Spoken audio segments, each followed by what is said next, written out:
us out. Take her out.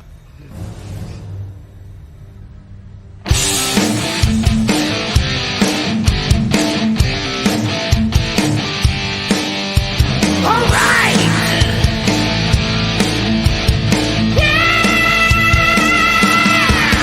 Blast off. Take flight each and every Friday night. Join the fun and let's go off-world. Geek out with us live where the nerdiness will thrive. Buckle up and let's go off-world. Toys, comics, pop culture news, movies, and so much more. Matthew, Jesse, Curtis, and Sean are your guides on this fun-filled tour.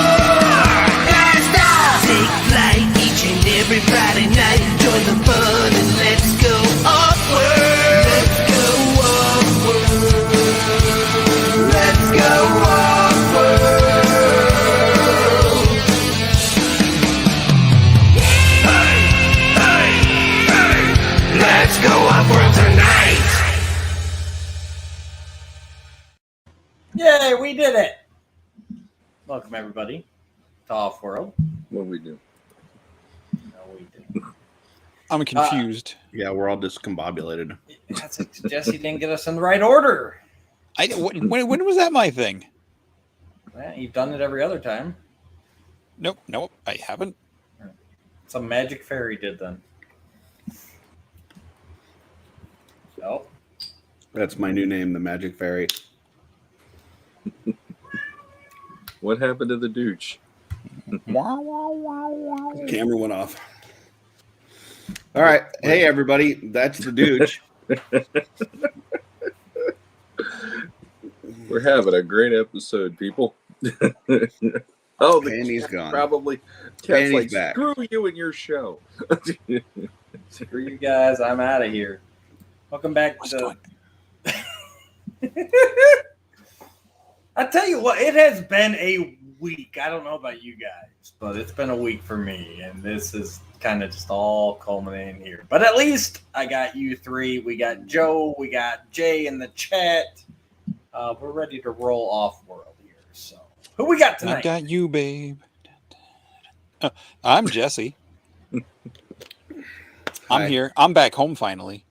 Yeah. Oh, nice. No more squirrels? Glad to see you home. That's Jesse. I said I'm that. Curtis. I'm at my home. So, happy post-Jubilee Day for everybody. Here's a squirrel. Wait, there. That's There, Jesse. yes. That's Curtis. And I'm Sean. And I'm Matt, and I wish I was at Jesse's house because it looks like there's a party going on there. There's no. You got Christmas lights all the time. They're That's a party. no. Mhm. And a squirrel. Sean's been here. It's very much not a party here. Oh, it's very much a party. We saw the tour of your toy collection. When you've got toys in every room of your house, including the kitchen and the bathroom, it's a party. I mean, I essentially only have two rooms: my bathroom Yeah. and my rest of the apartment. Yep. And it's a party. It's a party. Like, Hey, I see some rogues back there. That's really cool. party In over Sean's here. in Sean's party in his Yep. pants. Whoa. I've got Pants party. two so far, so I almost scored a Colossus tonight, but then the guy sold it out from under me. I'm like, shit. So maybe next time. Now, We got that Marvel Select one on Amazon for like $29 or something. I have that one. I got the Marvel Legends, the classic looking one, but the one that I was eyeing up is the yellow, blue, or the yellow, red, and black one with the Warlock Build-A-Figure wave. And he had it on for like $18 shipped on Instagram like an hour ago. And I was like, I'll take it for that. That's awesome. He's like, yep, sorry, it just sold. So, it is what it is. I still like the classic look anyway, but I just wanted that one to complete like all of the Colossuses that I could get my hands on right now. So Colossi? Colossi, yes. Colossus. Otherwise, you just sound like you're going over speed bumps. Yeah. Colossus. Do you ever play the old PS2 game Shadow of the Colossus and get really upset that he never made an appearance? I was like, what the hell? This is false advertising. Where's my boy? Like, seriously, what are all these like weird giant things? Colossus should be in this thing. What the? Yeah, whatever. Controller thrown across the room. Yeah. Was that a really bad pun? What? I just think it was just a bad joke. Bad joke, probably. Yeah. It wasn't really a pun because the game was called Shadow of the Colossus. Yeah. Yeah. Joe misses the curtain behind you, Jesse. Okay, fine. It's not the same color. Ooh.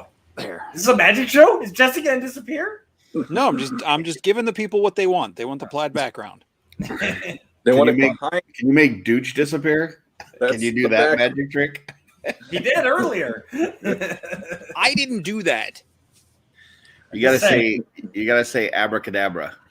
There's only one person known for kicking people out, so Labrador. Is that the magic word? Labracadoodle. His arms are going to Hey, you did it! Oh! we're out of order again. Damn it. All right, I just got to sit here for the next 2 and 5 hours. Yeah, I was just going to say, your arms are going to be tired in about 10 minutes. Sorry, Joe. I think they just wanted you to hold that up so that you couldn't press the ban button from anybody. That's true. I thought we weren't doing the ban hammer jokes anymore. Last week, Kevin said it's not a over. joke. It's real. It's over, crime.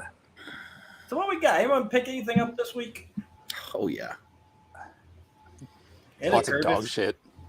Oh, nice, Jesse. Is that what you're going to show tonight? Is that what you brought for show and tell? No, I didn't bring it home, but I mean, I this picked was up Tuesdays. This was Wednesdays. Did you end up snagging that sweet stuffed squirrel off the wall for a mount? No, I did not rob my friend's house. I guess we have different ideas of what we do with friends' houses. Jeez. Now I definitely don't want you coming here. Check out the medicine cabinet at least. Yeah. No, why? I have my own medicine. Did you look at the snack cabinet? See if they had like gushers or something? They did not have gushers, but I was told to eat whatever food I wanted that was there. They have orange juice. It'd been cooler if they had gushers. No. Oh, Sunny D. I brought my own drinks. I got snickered into a babysitting job when I was like 15, something like that. You got whatted? Snickered. Like a candy bar? Yeah. They had a candy bar on a string and they like pulled it into the house and slammed the door behind you. Yeah, you're babysitting now. I got you. My parent like my mom took me over to these people's house like I was just going with her for a ride, and then she's like, "Oh yeah, they're going out. They just need you to watch their kid." So she just kind of like dropped me off to babysit. And I was like, well, this is the first and last time I ever do this. But then they told me that I could, have whatever was in the snack cabinet, and they had gushers. And I probably babysat another 12 times after that. Just with the gushers. I didn't even care about getting paid. Like, just make sure that cabinet's full of gushers and we're good. Just keep those gushers coming. Yeah. Nice. Just gush it. Boom. My sister did the babysitting, but I used to like going with her because they had a Super Nintendo. So I would always go along. Your sister has a Super Nintendo? No, the family that she would babysit for had a Super Nintendo. So like I would just go along and be like, yeah, I'm gonna help you and play with the kids I just had the Super Nintendo the whole time. Go away, it's mine now. Yeah, there wasn't a whole lot of babysitting for me. I just got left alone. Cool. Yeah, I don't remember ever having a babysitter like that. There was after school care a little bit, but like at night if my parents went out, it was like, all right, bye. Good times. Cool. Wow. Jesse, you got anything to show? No, not in front of me. It's over there.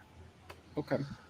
My light broke, and I was trying to fix it, and then when I tried to fix, like, it wasn't fitting in the stand anymore, because the plastic broke. And then when I tried to put the light back in the new, like, jerry-rigged thing I made, like the toggle button on the light was broken, and I'm like, I don't know how to fix this. There's no spring anymore, Oh, that sucks. so I have to get a new light. That's super exciting. I did get the new Caribbean Splash Baja Blast, and it tastes kind of like, I don't know, It looks Cleaning? like Code Red. cleaning fluid. It's Ugh. it's Baja Blast, due with a blast of natural and artificial guava flavor. I do like artificial guava. All right. Okay, Curtis wants to show off his thing. Okay. Mhm. Yeah. I got, this is Mezco cable with a custom head from JCM. I don't know if it's going to focus there, but JCM Custom Paints on Instagram does an amazing job. So I've had the Mezco figure for a while, but I was waiting for that head to come in to put that on there. So really Curtis happy always about showing that off one. the head he got. Yep. Then I got Morph, the VHS pack Morph with the cell shading, but then I removed the cell shading. So got him for my X-Men team. That's the line I can't ever forget from that series. Ever. What's that? This one's for you, Marv. I was like, as a kid, I'm like, okay. it never went away. It's always been like in the back of my mind since seeing that VHS. And then I got the Mafex Batman Hush, which I just love that figure. That's really cool. It's been popping up on Big Bad Toy Store every now and then. So like it's been sold out for, I don't know, about 6 months. But every now and then, like, one will pop up on Big Bad Toy Store, and I was lucky enough to grab one when it did. So, Joe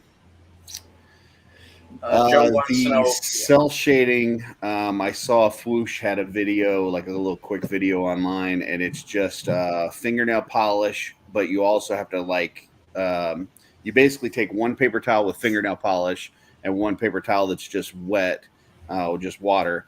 And so you wipe it off with the fingernail polish, and then you quickly wipe it off with the water paper towel. Otherwise, it'll start eating the plastic away. So you got to kind of be quick with it. But yeah, it comes right off.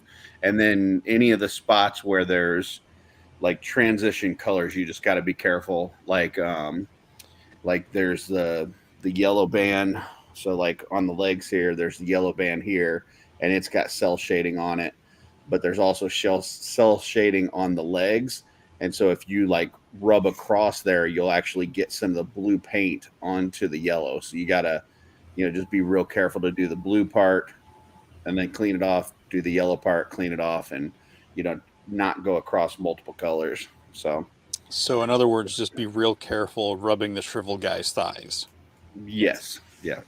How long did it take you to clean them up? Maybe 15, 20 minutes to Yeah, that's clear not all bad. the cell shading off. So it wasn't too bad. So Some stamina. yeah. So that's it. I limited myself to 3 this week. I still have several figures over there to open, but I limited myself to opening 3. So Very cool. Sean?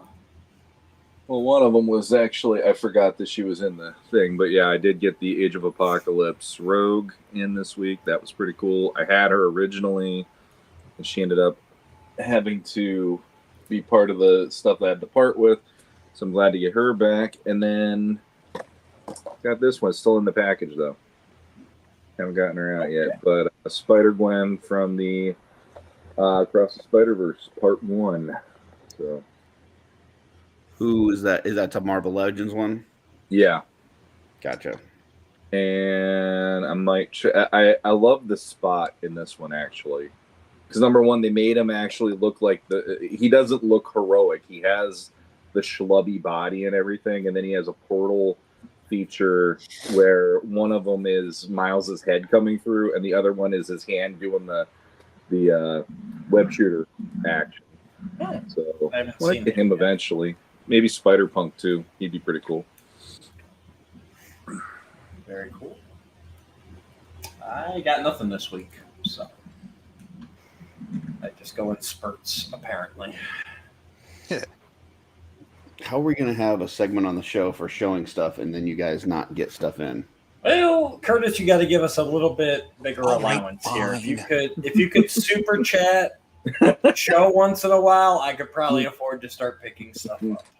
All right, deal. I think you guilted Jesse into walking over there. Kevin Dufresne, welcome. I think we missed saying hi to you. Oh, snap! You got a second Oh, one? nice. Did I show this last time? I got Jake Sully's Banshee. Maybe you just showed us privately. I don't remember. Yeah, you showed us your privates. I don't show things privately. That's a lie. I've got the video. Good and plenties. Oh, God. Because I got that one, I had to get Seze and Tiri's one. So, Nice. it's essentially the same figure. It's just got a different head with a closed mouth, and the paint color is different. But Now, did they come with the Navi as well, or no, I got those in like November, December, whenever those first came out. Gotcha. Because I had the Mattel or the Hasbro ones or whatever that came out when the original movie came out, but they were like 6-inch scale, so they were like stupid small, and they were like the same size as a regular like 6-inch action figure. And I didn't like that they looked small, so. Awesome. Cool. So we are going to be talking about Across the Spider-Verse. Yeah. But we're going to save that for the end of the show. So in case you guys haven't seen that yet, we won't spoil anything for you. So that brings us to. Can we look at some toys real quick? You want to whip out some toys? Yeah, I just wanted to show a couple what we things got? on here. Because Mayfex just dropped a few new figures. There is the new John Wick. These just came up for pre-order, so I'm not going to get this, but it's kind of cool looking.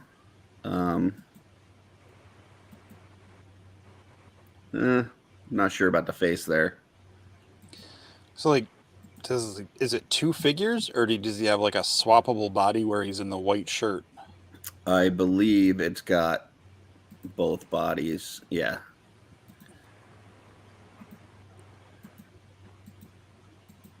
Because I don't think that the vest and stuff would come off, so it must be swappable torso and arms. Cool. It doesn't show. Let's see. There's the weapons. Yeah, it doesn't show like the separate pieces, but and then they've got a Bane, and some pictures look pretty good, some not so good. Like that's not bad. Like this right here, his shoulders look comical to me. Do you feel in charge? The face looks pretty good. This picture I think looks good here. But like just when he's standing there, his shoulders are kind of bulbous. So I don't know about that. And then they've got the Batman, which I'll pull up separately, but so you can kind of recreate that, breaking his back scene. And then Batman's kind of Who doesn't love the moment when your favorite character gets his back broken? And then Batman's kind of your classic gray and black, or gray and blue, but it does have the kind of the spiky shoulders from the Nightfall.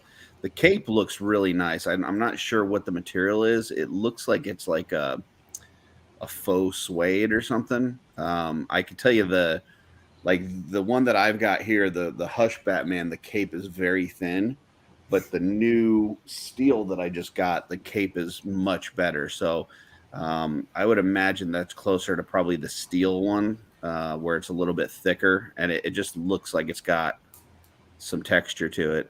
Then you got a few different bat heads. You've got the kind of what I would consider like the normal head, and then you've got the long horns with the gritted teeth, and then you've got the I'm going diving look, which I think they've got one without his cape on. Yeah, for him to go. If you want to take your Mayfex, if you want to buy $100 figure and send it swimming, that would be it.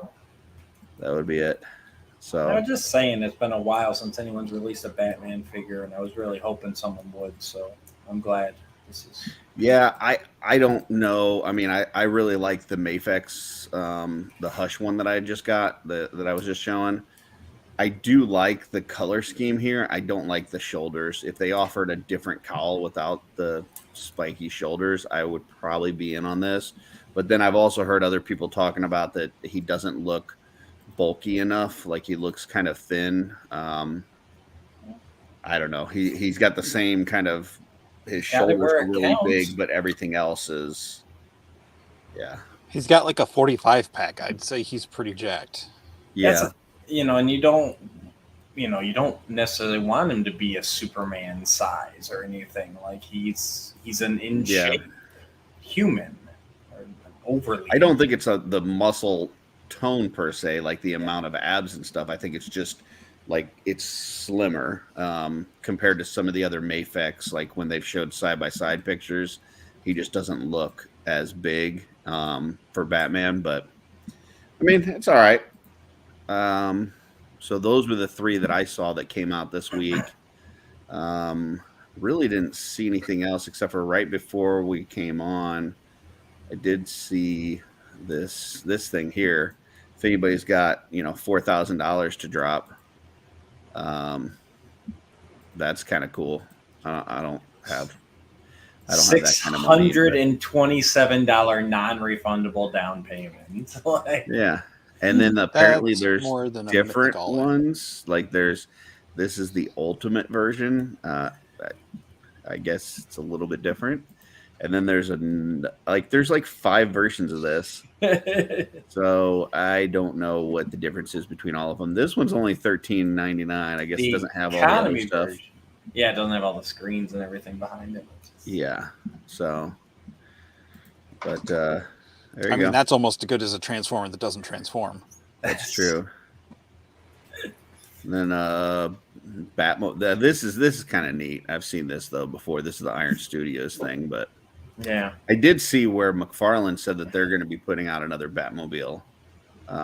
Not sure if it's the exact same one or, I mean, I'm sure it's probably going to be the same tooling, but maybe just different coloring or something. Maybe it's supposed to be a 2-pack, right? That's what I saw with Batman, the Keaton Batman, and the Batmobile. Yeah, and they said gold label, which usually that's I believe the Walmart exclusive. So, which means you won't be able to get it. I've not seen one of the Walmart exclusive McFarlane's. But do you go to Walmart's? Yeah, I mean, my Walmart doesn't carry any of that stuff. So I didn't. There is a weekend sale, but I didn't see anything good in it, at least from my perspective. It is right here. So a couple Warhammer things. You got a Star-Lord. Star-Lord would look great in Mythic Legions. A couple Ooh, the wrestlers. Zack Snyder Mara. Let's see that. I'm kidding. Don't go back to it. The little 4-inch Bo-Katan. One of the 5 million Jokers they've put out. I thought there was only 3 Jokers. What's that? Nothing. Oh, gotcha. This lunchbox is actually kind of cool. 40% off, $13. I don't know if anybody needs a Master's lunchbox, but and it's metal too. It's yep, and it's got the Skeletor side and then the He-Man side. So if it came with Does a it not thermos, have a latch? Yeah. I believe it said it did. Yeah, it's got a the latch on the backside. Right. What's up, Thanos Copter? Welcome. Really? Because it looks like it disappears when you turn it around. It does look like it disappears when you turn, because I can see it there, but then when you look at this side, it's gone. So I don't know. That's why it's $12. Yep. Crappy Sabretooth, some stupid Pops, and then some stupid Justice League characters. So there you go. Yeah, their sales have not been too much. I did see there was a lot of McFarlane stuff that was on clearance on Amazon too. So if you're looking for some McFodder, there's a lot of it on Amazon right now, just FYI. For like $10, $12, stuff like that. So, Good times. all right. That was Salty, all what I are we had for doing to toys, Salty? unless you guys got anything for toys. Where's my band hammer? No, so that should bring us, since we're holding our review till the end, stay tuned, guys. This week in theaters. This week in theaters, you want to So give me Jesse, a spin and roll and all that good stuff? yep, all that Jesse will jazz. roll. That- I'll bring up my wheel. That's 13 plus 2. 15 all day. Little buttons. All day. So, as everybody knows, we're going to take a look at this week in theaters. We've got all the years from 1980 to 2000. Jesse has rolled a 15, so we are going to let this spin for 15 seconds. And whatever year it lands on, Curtis will pull up that week of that year, and we'll decide what movie we're going to go see. There you go. Maybe get some music or something for this. Spinny, spinny, spinny.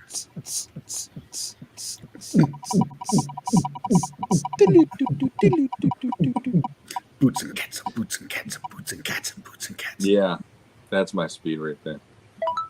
1983. 83. I was negative 2 years old. Let's Gross. see. That's Let not me how that works. screen share. That's exactly how that works. All right. We will go to 1983. That was the week of June 23rd. I was 3 years old. June 23rd was the end of that week. All right. Oh. Here's what we got. Oh. We've got Superman 3. We got Return of the Jedi. Trading Places. Octopussy. War Games. Wow. Psycho 2, which I didn't even know there was a Psycho 2. I've Yep. heard of it. I've never seen it. Flashdance. Blue Thunder. The Man with Two Brains. Oh, And that is a Breathless, cult because classic. we typically stop at 10. Yeah. So we will. Just right out there. of curiosity, what? Last week was one. So is that Jedi's second week? Am I This reading that right? Is hold on. I thought there was a way that it Move this showed. over. Yeah, it does. I'm just curious. It says LW, I think, was last week. 5 weeks. 5 weeks. But yeah, Superman 3 is the first thing to unseat Jedi. Was 1 up until then. Yes. Which one's 3? Is that Richard Pryor? Richard Pryor. I mean, and there's no question here. I'm going to see Return of the Jedi, but I was just obviously War Games gets an honorable mention, and as The Man with Two Brains, I've always enjoyed that one. It's a very funny movie. So, but yeah, it's Jedi, hands down. Jesse, I think I have to go with Return of the Jedi because it's the only one on this list I've ever seen in full. So Oh wow, that hurts my heart. why wait, what? Because there's a lot of good movies on this list. are there? Oh, There are. Gotcha. Out of these movies, that's the only one you've seen in full. Yes. Okay. I thought you were saying out of Star Wars. I'm like, wait, what? No. Yeah, that hurts my heart because Superman 3 very underrated. It is good. I love when he turns. He's got Christopher Reeve playing the evil version of Superman is really nice touch. The overall, I mean, it's one of the weaker ones. It wasn't 4 by any means, but it's definitely not as strong as 1 or 2, but still good movie. And Trading Places is probably the one on this list that I've seen the most. Trading Places is fucking phenomenal. Yeah. Like just a good take on capitalism and how things work in America. And, basically it's a lot of where you end up is based on where you start from. It is an amazing movie. If you haven't seen that one, highly recommend. War Games is really good. Yes. I can't believe I know what they are. Listen, you had your turn to talk. You didn't want to talk that much. I can have this. This is my turn now. All right. I'm just saying. I'm just explaining. War Games is an amazing movie. Obviously nuclear war and kind of nobody wins and all that kind of stuff.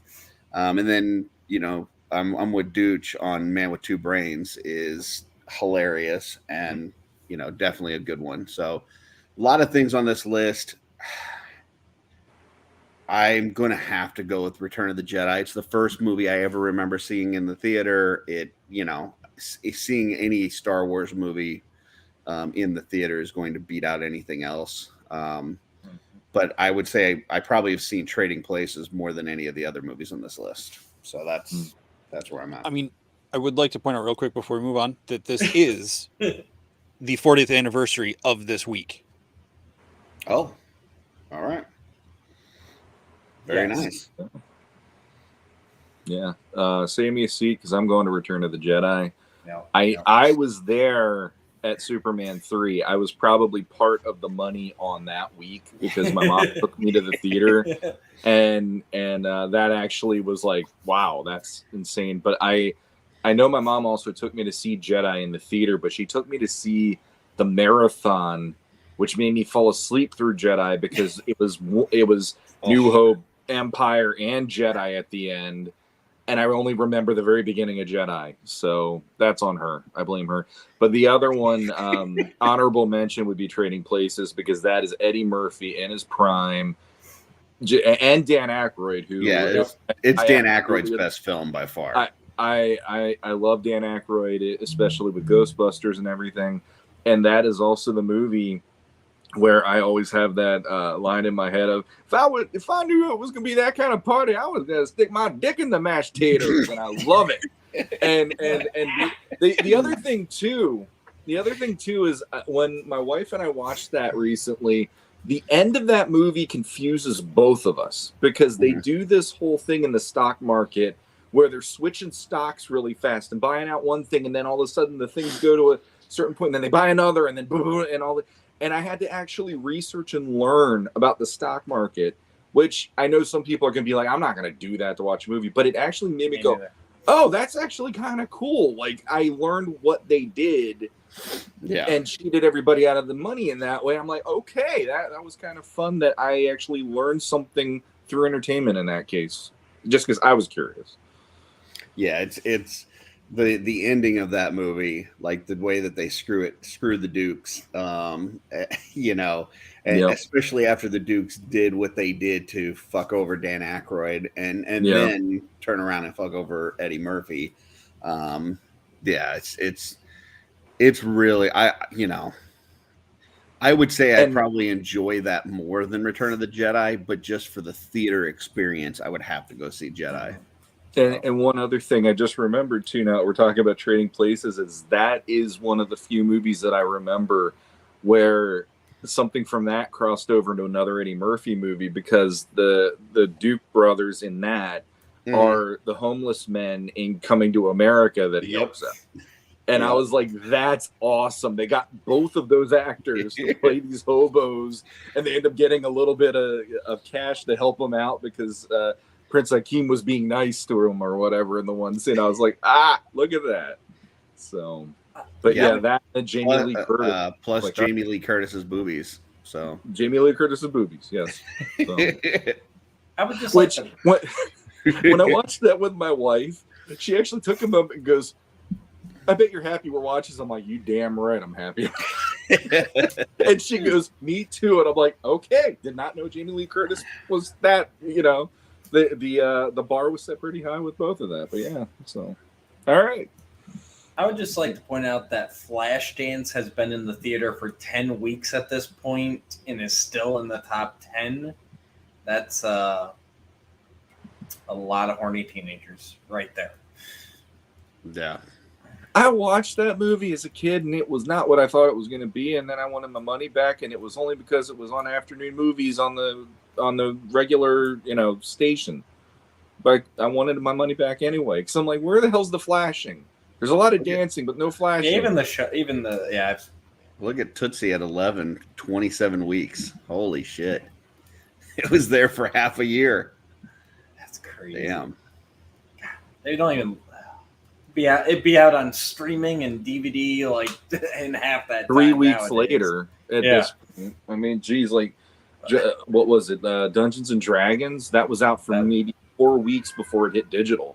Mario was out Mario, after 3 weeks, and it was doing amazing. And they're like, "Oh, you can stream it now for." Yeah, it was like a month or less. Yeah. So it's like this stuff. Nobody's going to see this ever again. These kind of numbers for the longevity anymore. No, you don't keep it in a theater at all. And within 5 weeks, Star Wars Return of the Jedi was at 121 million. And Tootsie had 174 for 27 weeks. Yeah. So, yeah, I would say Star Wars did pretty good. Well, definitely. Poor Man with Two Brains, 8 million in 3 weeks. Like, I'm sure it probably did not cost that much to make, though. No, not at all. But yeah, it's just. What was the? I'm curious. I gotta look it up. Well, I wonder what the average ticket price in 1983 was. It's probably like $2, $3. Probably, I was probably like $3-4. You didn't have to take out a mortgage to take your kids to the theater, because my mom did it a lot, and we unless you wanted to buy concessions. Concessions were expensive, but we did. And that I grew up not having concessions. With the only movie I remember us doing that with was E.T. because of the Reese's Pieces. So my mom specially got Reese's Pieces so we could watch the movie together like that. But we never were that. That's why you sneak in these guys. Yeah. Average ticket price was $2.94 across the U.S. Sneak in some good and plenties, man. They'll last you the whole movie. Oh shoot, we canned pop. We had the candy. We got everything. I'll sneak in some candy, but I'm not going to sneak in soda. That's my mom would. My mom would have her purse. She'd have the bub. Wait for the music to start and then open it so no one hears them. I don't even know what you sneak soda in. Like, what do you carry sodas in? My mom had the big old purse. Like, my mom just carried everything in her purse, and then would sit down and she'd just hand everything out. The video where the guy is like wearing the dress like he's pregnant and he's like stealing all this stuff. You know what I'm talking about? The music video? Nope. God. Not at all. Music. Okay, you give me crap because I sent a video about a bear getting cut open like a surgery, and you're talking about a dude dressing up like he's pregnant, stealing stuff. Like, come on. They're practically the same level of weird. Jane's Addiction, been caught stealing. Okay, I was just thinking it probably was that, but he's in the grocery store and he's like dressed up like a pregnant woman, but he's like shoplifting and he's stealing all the stuff and like shoving it under his dress and stuff. That's Matt and his mom going to the movie theater. Yep. I'm just picturing she pulls out a couple 2 liters. I'm picturing she like hands him the can of soda. He opens it and just shoots everywhere, and everybody's pissed at him because it's like all these people with soda in their hair now. She pulls out a box of syrup and a CO2. got the Which one do you want today? got the actual popcorn machine, like on the little stand. Like she pulls that out. We're putting the butter and the oil in. And It's like in the middle What's of that this? movie, they're like, the concessions have gone down by 75%. What is happening? To go into the theater, there's your mom serving everybody. They've actually got a fire going in the middle of the theater with Jiffy Pop over top of it. Anybody want a hot dog? Anybody want the roller grill from like 7-Eleven with like the hot dogs on it. Exactly. Hey, Sean, Flush. if you were a hot dog, would you eat yourself? I know I would. Oh, Anru, welcome, buddy. He says he snuck a soda into a theater. Yeah, I've never. I don't think While I've ever skipping a snuck a class soda to in the see theater. a movie, Candy like, I for mean, sure. Come on, all right. Can we stop bragging about being criminals in here? It's not being criminals. That's being American. Yeah, that's just That's not necessarily not an interchangeable word. technically my mother was the criminal. I was. So you're married. telling me? I just want to clarify. You're telling me, Jesse, you have never once in your life taken candy into a theater. I'm not saying that at all. Okay. So then, what's the problem? He's just feels he's better than us in that regard. I know. No, I did, and I stopped because I worked at a theater and I learned what all that stuff is really about, and that actually hurts the movie theaters, and that's why movie theaters are so shit right now. Let me ask you. Part of why. Here's the thing, though. Let me ask you a question, real quick. In the months that you guys had more concessions, did they then pay the workers more money?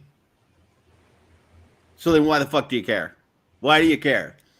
It's not like they're going to pass on the earnings back to the people that are working there. They hire less workers, and then the workers have to do more work, and that's why the bathrooms are always like out of order when I go to the movie theater here, and why the speakers are always blown out when I go to the movie theaters here. But here's my thing. If I don't sneak candy because in, they don't get money from the ticket sales. They get very little. I completely understand that. But if I don't sneak candy in, I'm just not having candy. Like, I'm not buying that $6 tiny box of Reese's Pieces. I'm sorry. So I go to the movie just go theater. with that. I go to the movie theater pretty often, and I do spend money in concessions.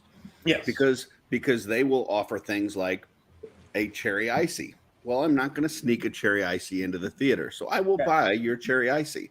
They have things like pretzel bites with cheese. I'm not going to be able to shit out some warm nacho cheese and pretzel bites, so I will buy those. My mom could. You're not trying hard enough. But I am not going to take a 99-cent box of candy and buy it from you for $7 because you want to try to make money off of that. No, not going to happen. I will say, you want to make me something warm. You want to cook me a pizza. You want to make me some nachos. You want to make me a hot dog. Absolutely. I'll buy those things all day long. But I am not buying a box of candy from you. You will. I always buy a pop because I need something to drink during a movie. I can't sit there that long. And my wife always gets popcorn. So just because you can rationalize it doesn't mean it's right. I'm just saying I do support concessions. Absolutely. And but when it's something I can't get for 99 cents. Right. But I will always sneak my candy in, and that has no bearing on what I would have given the theater because I was never going to give them that money, regardless. So. I'm with Dooch, and I hate saying that, but I am. He does. He really fucking does. Mm-hmm. That's why he's shoving all those good and plenties in his mouth. Sean, I want your take. Are you sneaking candy in the theater or no?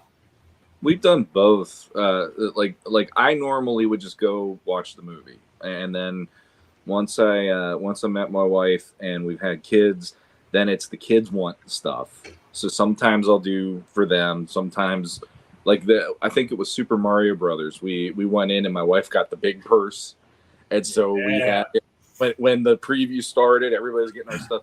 But the one time where I sprang for it and I was happy to do it was Quantum Mania, Ant-Man, because they actually had a popcorn container that was Ant-Man's helmet that actually you could turn it on and off and it would glow.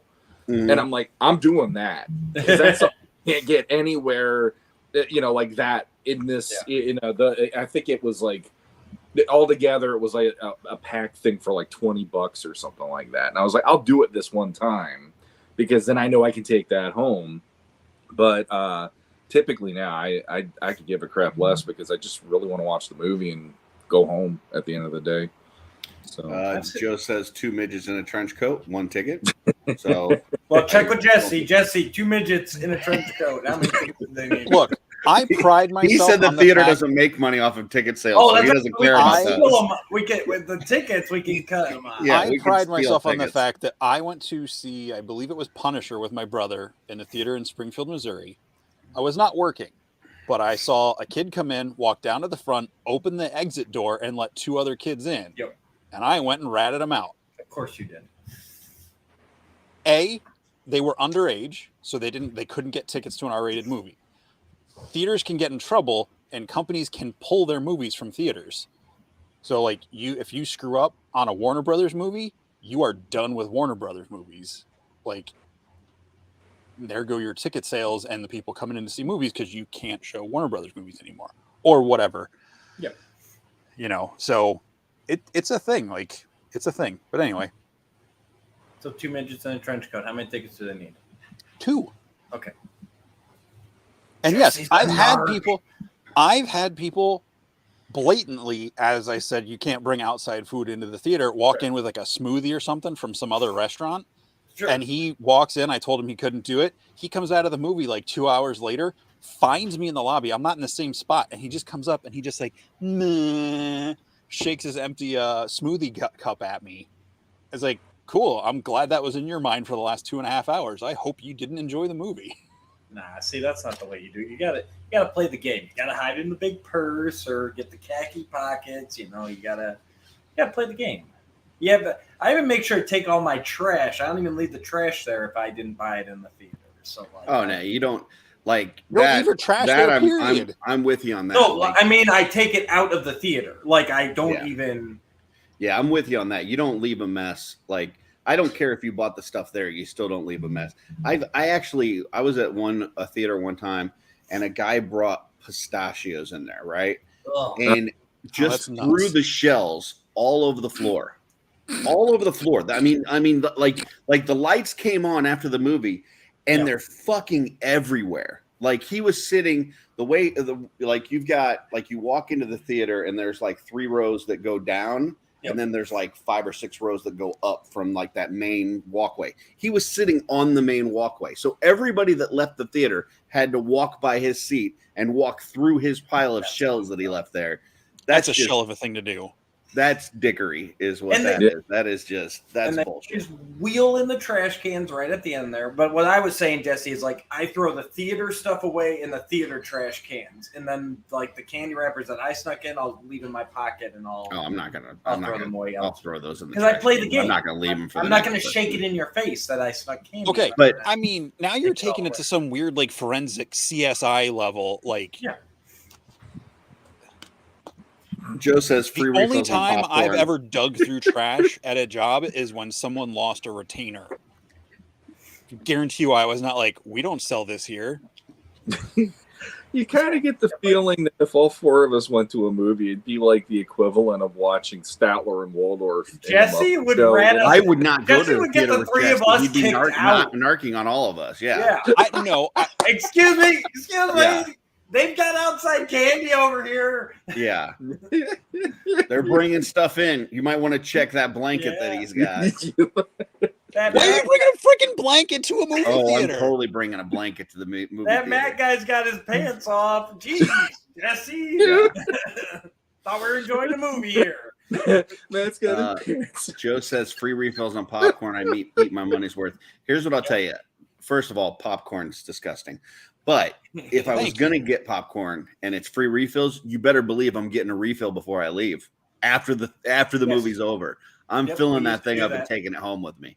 Even And if I I do- throw it away, I'm filling it up.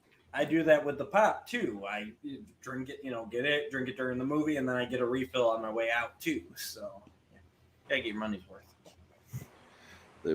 Okay, JG says There are employees free shouldn't have refills to there, suffer Jesse. It's and be okay, I'm not overworked stealing. as a result of I was people not not judging being on the willing free to pay 400% candy markups.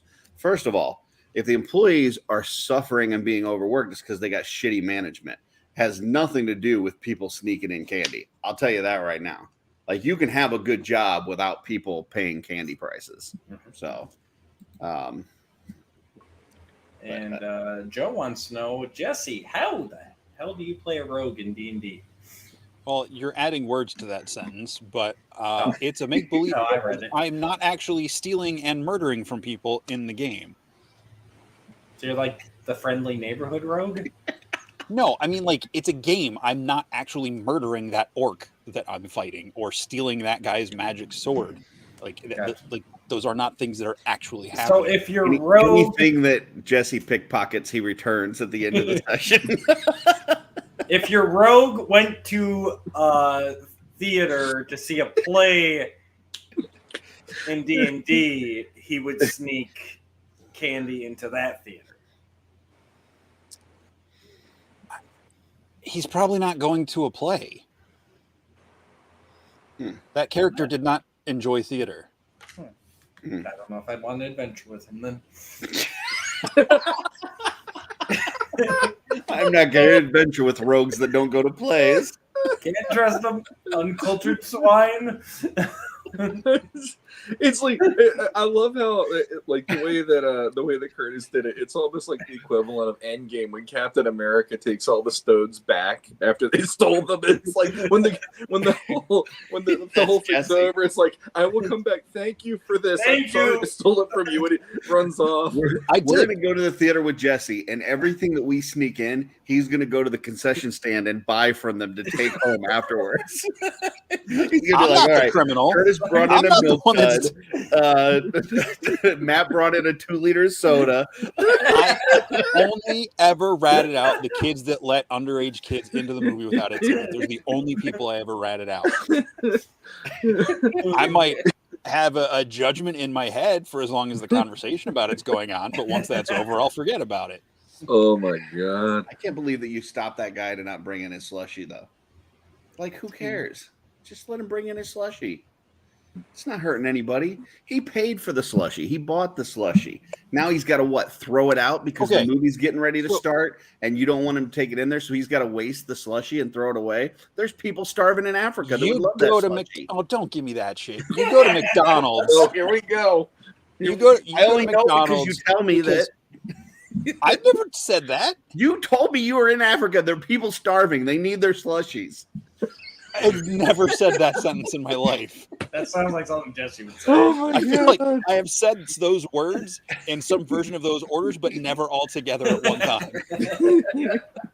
I'm just saying, you're going to a fancy dinner with your friends, and you can't afford it. You just don't go. You don't go to McDonald's, buy a couple Big Macs or something off the 99-cent menu that doesn't exist anymore, and take it into frickin' Fogo de Chao and just sit there at the table with your McDonald's wrapper and pretend like, well, no, this is supposed to be here. No, but if McDonald's started charging $6 for a straw, you better believe I'm going to bring my own fucking straw with me. I could give two shits if you bring your own straw. Save the turtles, man. But you are okay with us paying $6 for a candy that costs 99 cents. Yes. Okay. The movie here's what I'll say. Fogo de Chao. Thanks. The theaters have done this to themselves. If they priced it at a reasonable price. So if I can get this at Walgreens for 99 cents. Why do you think the prices keep going up? And you charged me $2.50. I'll pay $2.50, but I'm not going to pay $7. $7's fucking ridiculous. $7 is so stupid that there's no choice for me to do anything but sneak it into theater. A, inflation. B, $7.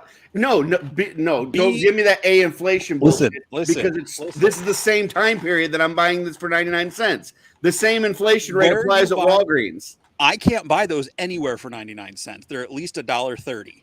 These right now, my wife just got these 99 cents at Walgreens. Right. In Missouri. In Pennsylvania, they are not 99 cents. Well, what I'm saying is in Missouri, this 99 cents at Walgreens, $7 at the theater. Okay. That is stupid. That's ridiculous. I'm not saying it's not stupid. This I've never said it's not stupid. This in my theater, this costs more than a pretzel bite with cheese. How? How does this cost more than a big thing of pretzel bites with cheese? Because Good and Plenty are the devil's like Which means what do you call those things on your tongue? They should be cost less. Not more. They should cost more They should be because given less people away. should eat them because they're disgusting. Jesse would rat himself out for removing the mattress tag. No, I wouldn't, but I'd feel guilty about it. It's your mattress. I do whatever can't you want. go in the outdoor at a store. What if it's the only one open? What if the indoors? I mean, if it's the thing where it's like COVID, the doors were closed, you have to go at like that's because that's like an exception being made by the people running the door. But when I'm walking out a Walmart door and I see like 8 people trying to come in while I'm going out, I get pissed. I want to Take know. 5 steps over to the right and go through the other freaking door. I agree with you, but JD I want to said know what you're not buying gourmet candy at a theater. That comparison doesn't add up. What the fancy fuck? It ass doesn't add up. theaters does he have? I am not a mathematician. Yeah, what are you talking about? I'm not My talking theaters have plain ass candy. about. Again, I'm if it was first of some all- gourmet First shit, of all, what the hell is gourmet candy? The number one. that's Number two, what Toblerone. the hell are you talking about? I'm just saying. Brad says that he's also a nerd. So yeah, actually, it looks like the majority of the chats with you. We're just the degenerate criminals. So, I mean, it is. I don't know, man. Listen, All right. there's a lot of things that my theater carries that they sell. They sell cotton candy. They sell hot dogs. They sell a lot of things that the people that work there put effort into.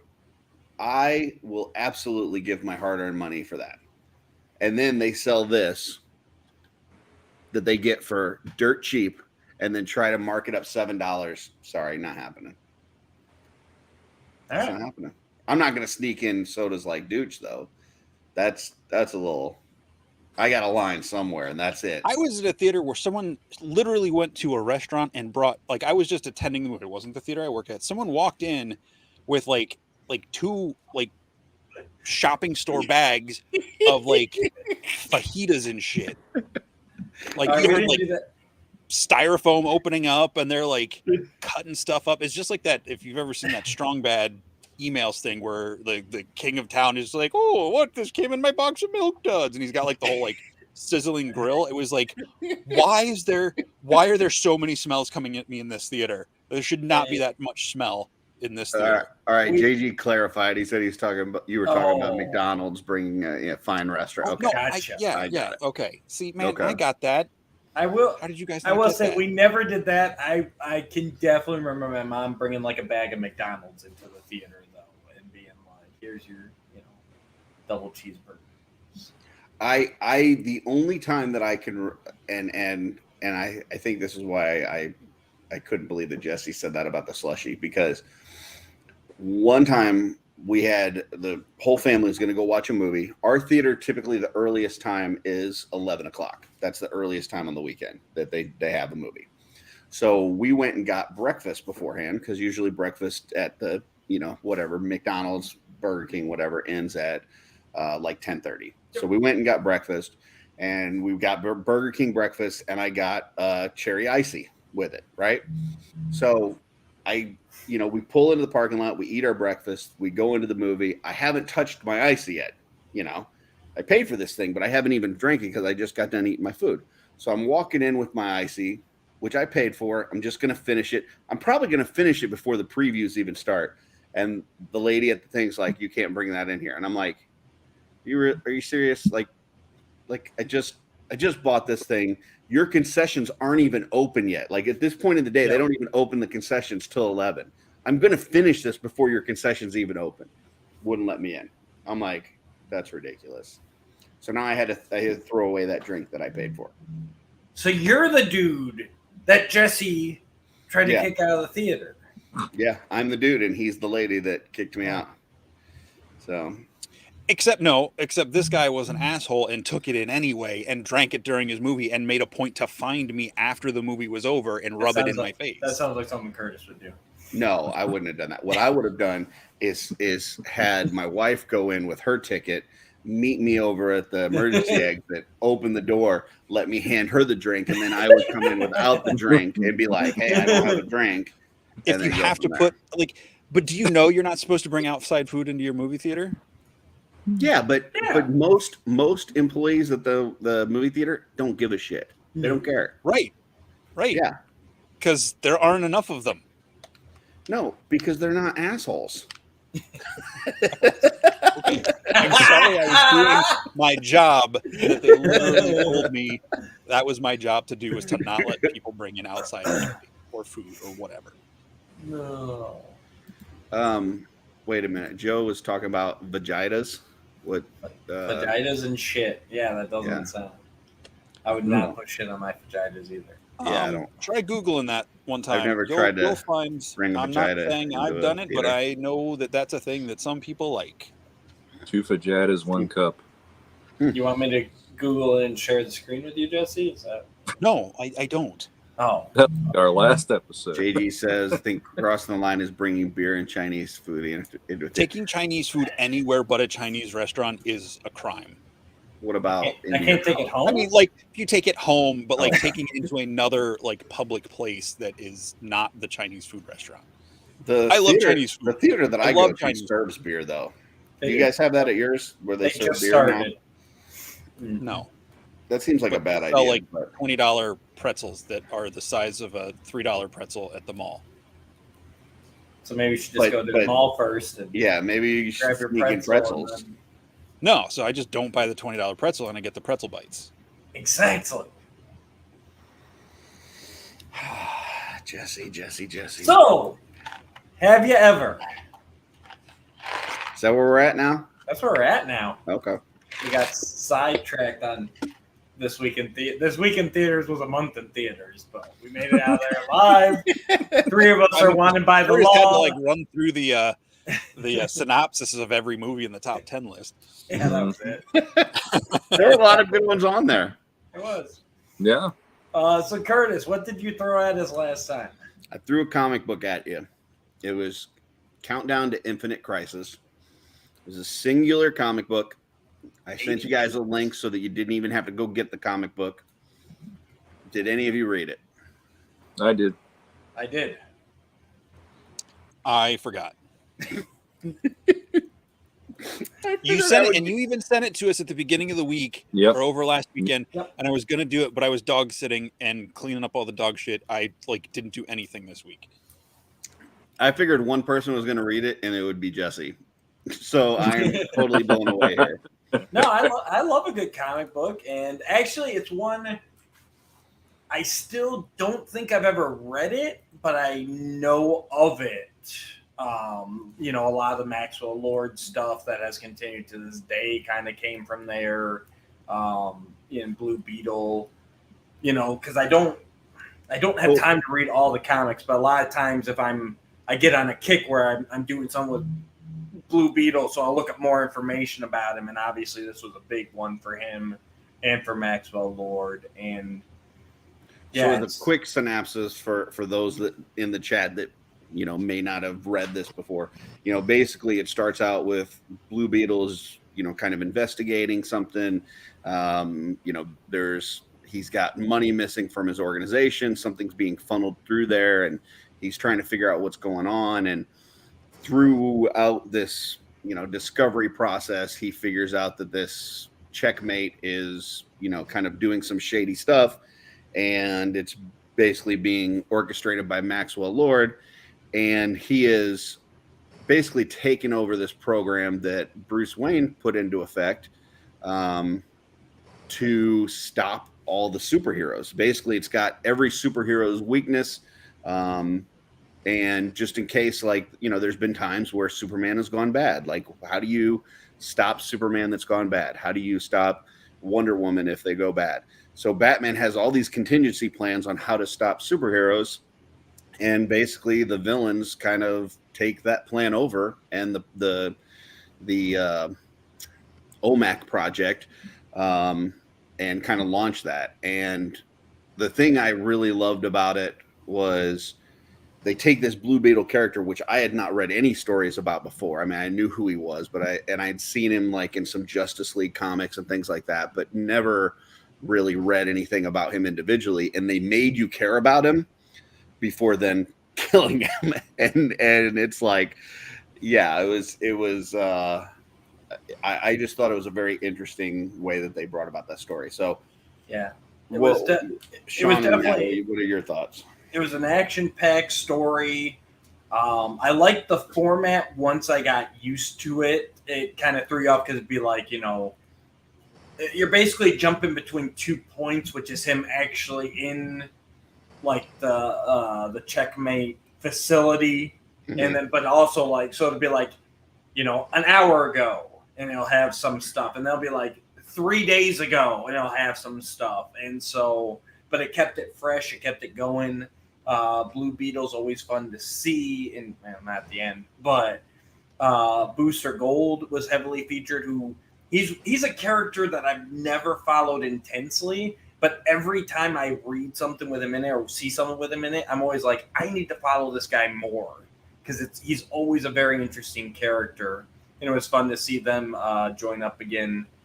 They were basically getting their asses kicked the whole time. And just throwing it into perspective here, obviously this is coming off of Identity Crisis, so it's kind of a shitty time for superheroes and the way they treat each other. And you really feel that when Blue Beetle can't even get a single fucking hero to return a single call when he's heading to this checkmate facility. And yeah, and Identity Crisis, for those that don't know, basically, I mean, there's a lot to that story, but the biggest part of it is that there were some heroes got their mind wiped by other heroes, and so once it was found out, like there was a lot of trust issues between like the main superheroes, like the main Justice League characters and that kind of thing. So this is at a time where there's not a lot of people trusting one another. So and unfortunately, it ended up with Ted losing his life. So it definitely makes me want to check out Infinite Crisis now, because that is definitely. I thought I knew which Crisis that was, but the way this set up, I don't think it was the Crisis I was thinking of. So, Sean? Infinite Crisis was the one where Superboy Prime just punches things, and then all of a sudden it changes everything. That was Infinite Crisis, then. Yeah, because he ended up being like the brat of the DC universe, but he's unstoppable. So it's like, okay, so I had read that. So he's like the juggernaut, for lack of a better term, because he's so overpowered. This one, I was working at the comic shop when this came out, and I don't think I might have read it back then, but it took me a while to get back into this because this was like. I feel like Obi-Wan before the dark times and all that. It was a dark time in DC with what they were doing. Like Identity Crisis, while it was an interesting mystery story that you don't typically see Superman or Wonder Woman in a mystery, to find out what the deal was really tragic to me back then. So then to have that being, because when he mentions Sue, I was like, oh, this is right after that. I completely forgot. Dr. Light's pissed. Dr. Light's a rapist. Like that was some hard shit to swallow when you're a DC fan, and it's like that would be like a Watchmen idea more than it would be like an in continuity DC idea.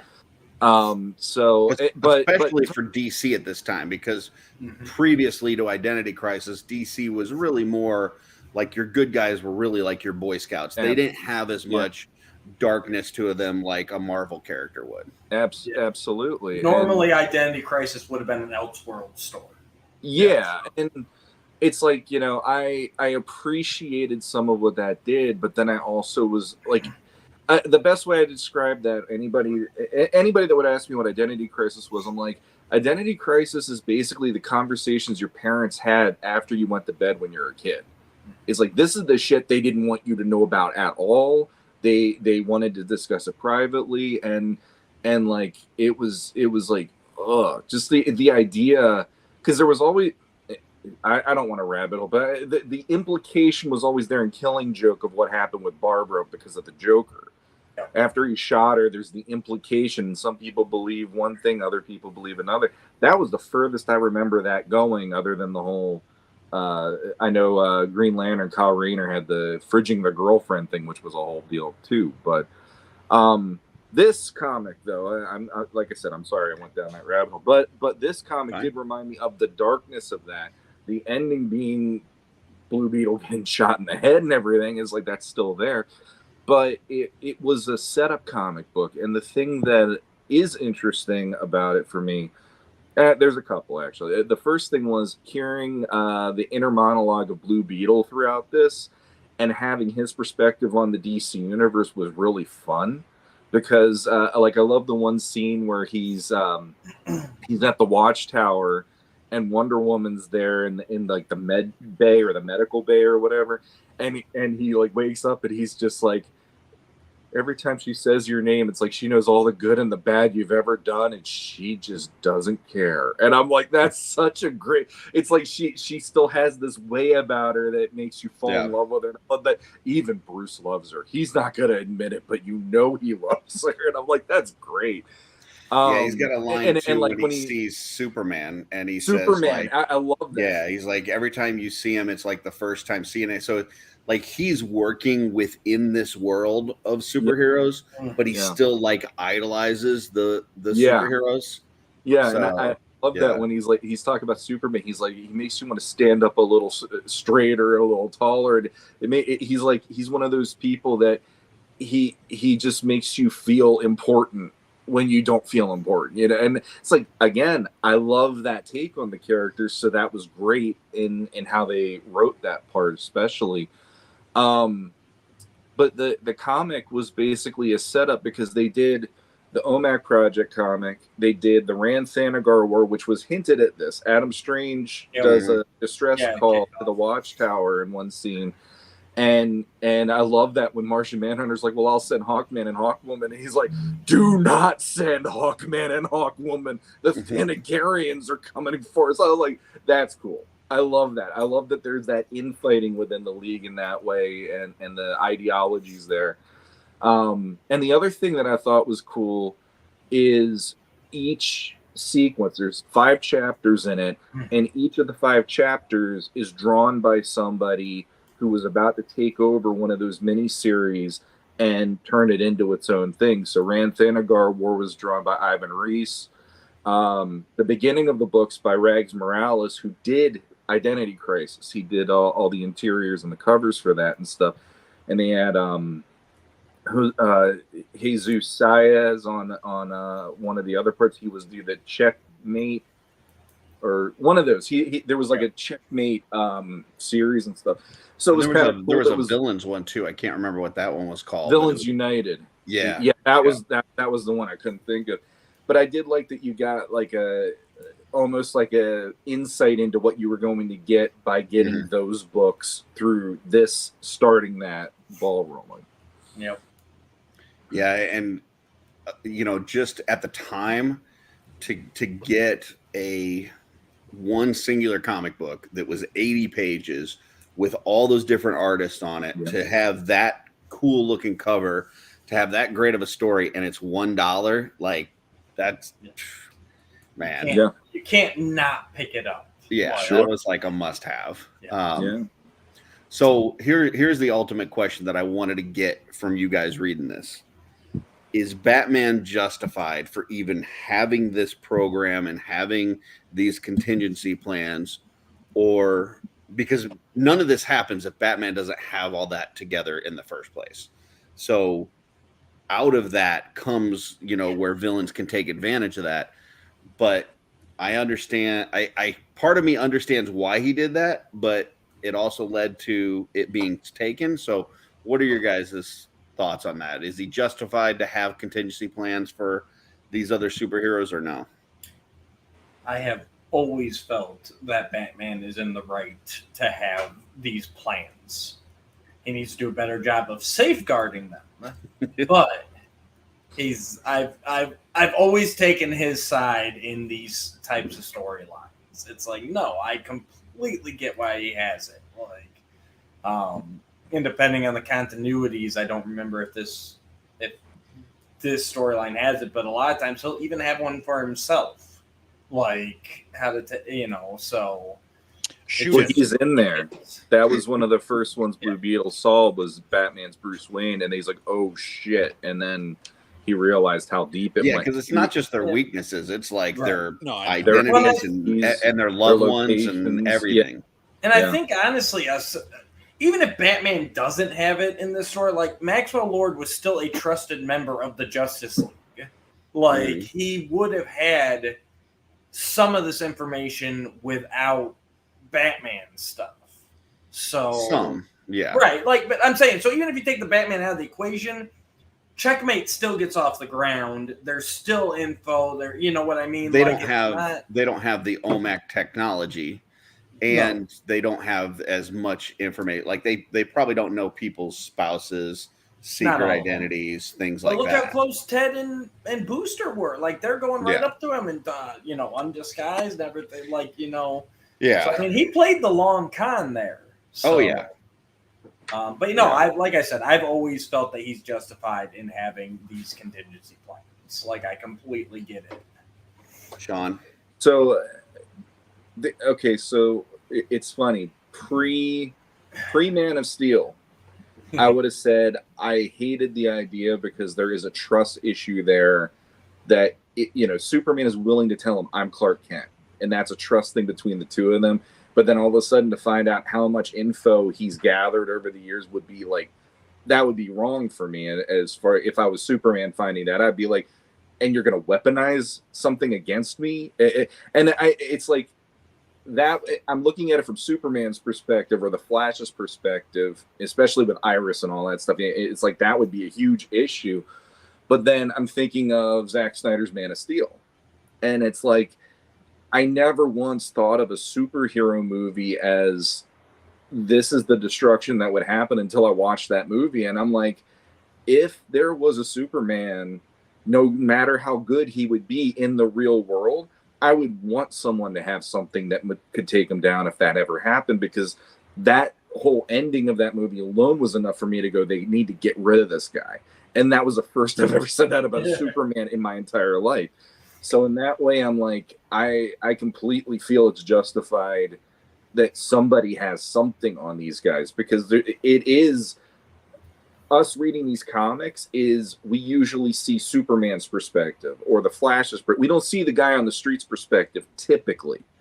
And when the shit goes down, we're still seeing it from Superman, the Flash, Green Lantern, whoever. And we're not seeing it from the guy on the street seeing, here's the building falling. And there's still people in it or whatever and all that stuff. So yeah, I guess now that I'm older and I have kids and everything, there's like, yeah, I'd rather there be a safeguard or a fail-safe against these guys just in case. And if they never have to be used, then you've proved that we did have the right thing in believing in you and putting our faith in you. If it does have to be used, thank God it's there, Yep. Jesse? Having not read it, it's hard to totally weigh in it, but theoretically, I would say Batman's a friggin' asshole for doing that. When I first heard about this story, like I know some of the details of the story.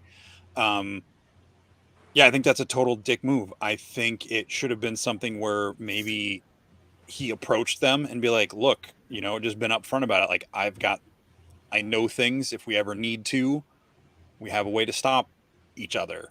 And, have like a fail safe, where it's like one person doesn't know all the details. Like a couple of them know how to stop Superman, a couple of them know how to stop. And, and then it makes the situation more complicated for the villains to take out the right key people that don't know how to stop the other ones or whatever. I think that's more of an interesting story myself. But I think that's a dick move by Batman. Yeah, I mean, and I hear what you're saying. Like if I'm Superman, and you approach me, if Batman approaches me and he says, hey, I'm worried something could happen to you. If there's a certain kind of kryptonite that turns you evil or something happens, we need a way to be able to neutralize you, and here's what I'm thinking. That's one thing. If he comes to you and kind of creates a plan with your help, one thing. But to find this and find out that you have this stuff, not only have you gathered this information, but you've put it into a technology, and it not only is everything about me, but it's things about my loved ones too. That would be like way across the line, because it had shit about Lois and stuff like that. It had like Jimmy Olsen, and like it had family and friends and stuff. That is way over the line, in my opinion. Like, you want to, if you had a plan in the back of your head on how to stop Superman, even if you had some technology on how to stop Superman, that's one thing. But to put all this stuff into a computer program that is susceptible to being stolen, that's a problem. And doing it without their knowledge too is a huge problem. And the thing too, like there is a couple panels where they talk about there's how many pounds of kryptonite that got taken, if I remember right too. And it's like the times that I've seen something along those lines where Batman gets the kryptonite is, I won't say all the time, but typically Superman's giving it to him and flat out saying to him, I want you to be the one to do this. I trust you. If I ever do something that's going to put people in danger, do this. And it's like, what the hell? You know, like, I'm literally giving you the silver bullet to kill me if necessary, and you're still doing all this other crap, and now other people have it. It's like, what the hell? And so like, yeah, that. And again, it was a dark time in DC, so it works for me in that level. But it's also like Jesse said, it's a freaking dick move too, because that'd be like the equivalent of me giving. I shouldn't do that one because we already had the discussion about that. But it'd be the equivalent. I'll just go there anyway.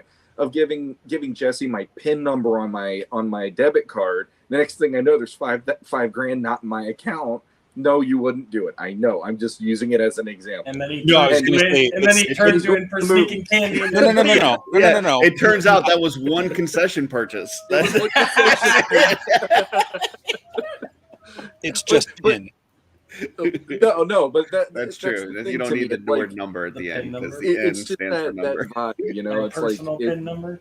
It's like you're literally giving him the thing to kill him, and this is the thanks you get. Like, Jesus. The one thing I will say though, because this is coming on the heels of Identity Crisis, that we should mention is Batman was one of the people that got their mind wiped. Yep. And he found that out through Identity Crisis, that you did this without my permission, without my knowledge, and you forced your will on me, which I know is a thing that, Jesse's talked about. We've had some other shows on, with like in Willow where they get turned into pigs and things like that. Like, you're forcing your will on somebody without their consent. They wiped his mind without his permission, without his consent, and then he finds out about it. So now that trust is broken. Like, he has, like he now has had that trust broken. And so then that kind of led to the steps that he took on his end. Now, that's not to say that two wrongs, make a right, but I can understand why he felt betrayed enough that he's like, okay, I've got to come up with some sort of plan for this, because, some of these people are too powerful. So, but cool. That was fun. Good story. Yeah. All right, Jesse, you're up. What you for got? what? Oh, for have you? Do you want another a dance movie franchise for us? No. Do you want a movie or do you want a graphic novel? I want whatever you're about to throw at me. Hit me, baby. One more time. Hit me, baby, one more time. All right. Odds, it's the movie. Evens, it's the book. It's odds. What did I say? The book? The book. No, you said odds movie, evens book. Oh, what did it end up? Yes. Sorry, guys. It ended up on a 19. Have you ever watched the movie Elizabethtown? No. I haven't Orlando even Bloom heard of the and movie Kirsten Elizabethtown. No. Is that related to Downton Abbey? Is that like the next Yes. village? 1,000 parabolic %. Now, is this another franchise that Curtis is gonna It like? is a singular movie by Cameron Crowe. Cameron Crowe. Two words, Elizabethtown. No, one Just word. one It's the name of it's the name of a town in Kentucky. Okay. And Pennsylvania. And Pennsylvania. Okay. But it's set in the one in Kentucky. Yeah, it's Orlando Bloom, Kirsten Dunst, Jessica Biel's in it, barely. A couple other people. Barely, like she's not wearing anything, or No, she's Not she that has a very barely. small role in the movie. Is it Alec Baldwin, I think. At the beginning, so basically, it's one of those movies where a family member dies and he has to go back to like the family's roots, like back in the South, and he lives on the West Coast or something. So, it's kind of the whole fish out of water. But yeah, I absolutely love that movie, but it is pretty much panned by everybody. But I don't know if it was just the time in my life that I happened to watch it. That It's just, what like, by everybody? panned, like no one dissed. They don't- No, like almost no one likes it except Okay. me. So it's, all right. I'll have to check that. It's when Kirsten Dunst was still hot, so like that's going for it. I'd never heard that term before. Yeah. Panned? You never heard yeah. panned before? I know it in reference. I don't know the exact.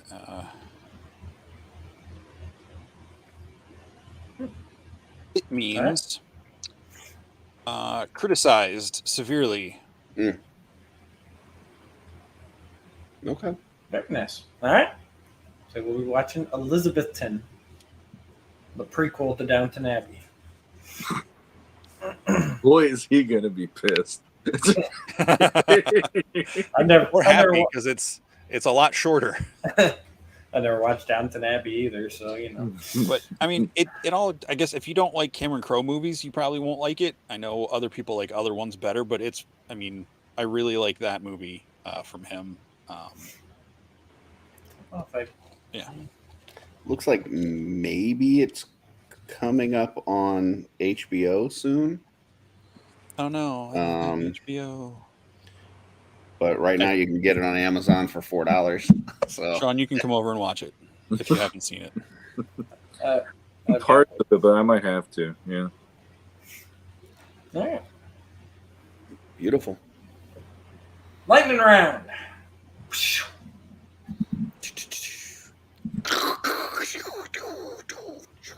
All right, so I 17.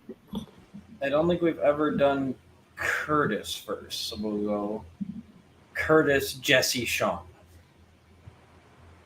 Are you drunk? No, that was last time. Now I'm just back to the original. He's classic Matt now. Whenever I make you start every time, Curtis gets angry, so I'm making him start. I don't get angry. What are you talking Get about? angry all the fucking- Curtis, Yep. favorite Muppet? Animal. Rolf. Jesse? Statler. Mine's Animal, you motherfucker. Oh, we are so same person. This is like the dating game with you too. What the fuck, man? Newlyweds. Newlyweds, yeah. These fucking guys. Yeah. These fucking guys. Okay. If you, oh, hang on. First off, Jesse, Rolf, very good choice as well. Thank you. If you happen to be in a pinup calendar, what month would you want to be? Go. Oof. November. All right, we got November taken. Jesse, December. December. Okay, finish out the year. Sean, October, I'll hide behind a big pumpkin. I like where this is going. Oh my god. And I'm gonna Lincoln. do April. April showers bring Matt flowers. Oh my god. Give me like a flash dance. Oh Jesus! There's like some kind of manscaping joke in there. Man, I was really looking forward to sleeping tonight. No. Now you are even more. We know what Jesse like. Pour peroxide in my eyes. Oh shit! All right, and this one might lead to a bigger discussion. But who is your live action Batman out of the actors that have played him thus far? Oh, that's easy, Keaton. It's not even close. Hmm. Ben Affleck. Get the fuck out of here. Props. Get the fuck. I'm gonna do it just because I'm gonna. Yeah, Adam West. Why not? Okay, I can. Adam West. And I got to go Affleck too. Although Kilmer is definitely a very close second. So You don't get to fucking talk. Like, no. First of all, if you've never seen Batman Returns, you don't even get to vote. All right, you don't get to say. The fact that your first Batman movie is Batman Forever automatically disqualifies you. You're just done. So we don't want to hear a thing that you have to say. Adam Today's West, Gatekeeper still got segment is two- brought to you by Curtis. yeah, You still got two Affleck others. is fucking terrible, and yeah, you guys. Affleck did not get the movie he deserved. He didn't Neither get did the Cavill, movie to be honest. that none of us wanted because everything in that whole franchise, including Zack Snyder, was shit. So True. I will say that too. he didn't deserve a movie because none of those movies deserved to be made. That I can't disagree with, but I still like Affleck's performance as Batman. Fuck Affleck. Adam West, though, props for Adam West. I mean, I'll take Adam West. Yeah, you know what? I yeah. mean, like for starters, I just did it because I just was like, "What the hell? I'll do something different." But then it's like, no, he legit had a leotard on to fight crime. He didn't have the armor, and I don't know. There's something kind of ballsy about the fact you don't change your voice. So if you're on the phone with Commissioner Gordon, he doesn't figure that out. That's on him, you know. He's definitely the most at that time. The comics, like obviously the comics have gotten darker since then. Yeah, But yeah. he's the most comic accurate. Like, you know, they're doing the pow zap. He's running with Yep. the freaking bomb through the dock and running through Somebody's people. get rid of the bomb. Shark repellent, and you know what I'm saying? Like Confounded, he the really batteries are dead. he dove into the goofiness of the character and just owned it. So Yeah. I got mad respect for Adam West, but coolness factor, Keaton's the guy. Who said anything about coolness factor? He's the best. He's the best Batman. Best and cool aren't the same thing. He's the best because he's the coolest. I will So- give you that. Look, I will give you that. Keaton is the coolest. I love his portrayal of Batman, 100%. Those movies, even though I love them, they exist in a very stylized, different world. They don't exist in our world, and I like. I don't even think they exist in their own world. They exist in Tim Burton's head. True. I will agree with that. and I like that about them, but like they're a step between the Adam West movies and the comics and like Mike Mignola stuff. Like they're this own kind of surreal reality, surreality. But I really liked the way Affleck played him. I liked the way he. Now there was craps. There's crap in those movies. I am not trying to support the Snyderverse. I think if other directors and people had been involved, it would have been a lot better. But seeing Ben Affleck, I loved his Bruce Wayne. I loved his Bruce Wayne. I think his Batman sucked. I liked the playfulness of the Michael Keaton Bruce Wayne. Like, I think that's great. I think, you know, you're getting more into the slightly little bit like unhinged version of Bruce Wayne in those movies. But I liked, other than having him go after Superman the way they do, which I know is the whole part of the movie they bring him into. I thought that was fun. I liked I liked his tech. I liked the look of his suit. Yeah, I really liked the way they played him in Justice League with him and Wonder Woman trying to figure out how to do this. And yeah, again, I'm not trying to justify the Snyderverse because I'm with you guys. There's a lot of crap there. There's very little good that came out of those movies, but I think Ben Affleck is one of those things. I'll give you that. I did like his Bruce Wayne. I think the whole, him researching the banter between him and Lex Luthor, when he's talking to the Flash, and that whole interaction where he's basically knows that he's the Flash. I do think he played a very good Batman. I hated the suit. I hated the whole, even though it was a dream sequence, the Batman using guns, get the fuck out of here. I hate the Nightmare Batman sequence. It was just too. It was too over the top, trying to be dark and gritty and cool, and I don't like that. But I did love his Bruce Wayne. The thing, there's a handicap for me on both Keaton and Affleck. I'll just say that right now, because Affleck should have had movies leading up to that to let you know who his Batman was, rather than all of a sudden, holy shit, this is this Batman. Mm-hmm. The one moment I liked with his Batman that I'm shocked by, because I hate every freaking DC thing except for a minority of them, is that moment in Justice League where the Flash is so scared of going in and getting the hostages, and then he just goes, save one. And then Flash is like, then what? He's like, you'll know.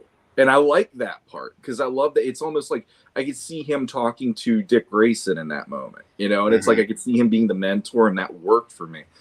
My thing with Keaton, on the other hand, Keaton always felt like he would have been good in a full-on Batman movie. The problem with that, though, is when I watch Batman now, that movie feels like there's a part of it that's Batman. Like the very beginning is Batman to me. Like that whole beginning sequence, and what are you? I'm Batman. That was great. And the stealth thing of him going behind the criminals. But when you start getting into the Vicky Vale apartment and him being there and he's wanting to tell her he's Batman, and you want to get nuts, let's get nuts. It's like, from that moment on, that movie is like a whole different movie than what I signed up for in the first 10 minutes of that movie for me. And it's like I always wanted to see him in a legit full-on Batman movie, and I just never felt like he got, because the second movie he was overshadowed by the villains too much at times, in my opinion. It's like I still like moments in that movie, but I always just felt like, Batman was marginalized in the first movie because Nicholson wanted to chew up screen time. Then the second one, there was too many characters to be juggling around. So that's all. Like every time I go back to those movies, I'm like, man, it'd be great if Michael Keaton was in like a whole Batman movie that we focused on Michael Keaton instead. That'd be cool. But I remember, like I've seen like now, like where they've gone back and like shown these like news stories when the news broke that Keaton was going to play Batman, and like we're like outraged, like how is this guy gonna play? And I was in that camp. Like I was like, I loved him in Mr. Mom. He's in a movie, Dream Team, that I really love. But like this is not like an imposing guy. You don't look at Michael Keaton and go, this guy's scary. So him playing Batman, I was like, this is not gonna work. Like this is just gonna be fucking awful. And then he owned it. Like that role, he killed it. I love the parts where he's Bruce Wayne, like when Vale and the Knox are in his house, and like they kind of break away from everybody else, and they're like looking at all the shit, and he just kind of sneaks upon them and like says like where the shit's from and stuff. It's Japanese. Yeah. Like Bruce like Wayne. It's, and then like when he goes to have the dinner with her and they're sitting at the far ends of the table, it's like, could you pass the salt? That's something. It was endearing. It was that feeling in that first movie, in my opinion, where he literally is so closed off, other than like if he has to do a charitable thing like he did, that he does not know how to function as a normal person, because he is so entrenched in being Batman, and that worked for me. it's the style. Because I heard they wrote the movie a certain way, and then another writer came in and started doing rewrites, and that's how we got some of those moments where I'm like, I didn't see that. It's like you literally had one night with Vicky Vale, and all of a sudden, because you had a one night stand, you're going, I'm Batman. I'm Batman. It's like, you don't do this much, do you, dude? I like, but I can see that because this, bed, and it was kind of like, get her out of here, Alfred. I'm good. Let's get going, or what? But the way that he played that character, it's like he's been so closed off emotionally since his parents died. True. He hasn't let True. anybody get close to him. So, I could see, I mean, it's kind of like that, that kid in high school that doesn't have a girlfriend, and all of a sudden the first one he gets, he wants to marry her. It's like that kind of thing. Like he's been so closed off that I could see him like finally feeling like maybe there's hope that he can open up to somebody and share his life with somebody besides Alfred. Mm-hmm. Yeah, I don't know. Soir, sir. It's supposed to be cold. Yeah. Batman Returns. In Batman Returns, I love how he called out Alfred on that moment. I love that. Oh, I'm working in the back. All of a sudden, turn around. Hi, Vic. How are you doing? And I love that it's like he's given Alfred shit 2 to 3 years later about the fact you let somebody into the Batcave. You bastard. Because I know for some people that was like, in the original movie, that was like a big, like moment of trust issue between him and Alfred for some people, and I could buy that, to be honest. But no, like there is this way that he has it where it's like he's one of those guys that you look at him and you can almost make him be like an unsuspecting character. He looks like Bruce Wayne, but he's not jacked up to the point where he looks like he's got an 18-pack under that tux. So then I like that vibe. And then when you look at him in the eyes, Michael Keaton's got the crazy eyes, and he's got those eyebrows, and there is this like, that dude's on to something that you don't know if you want to go near that. It's like the Dancing with the Devil by the Pale Moon. Like, he does that.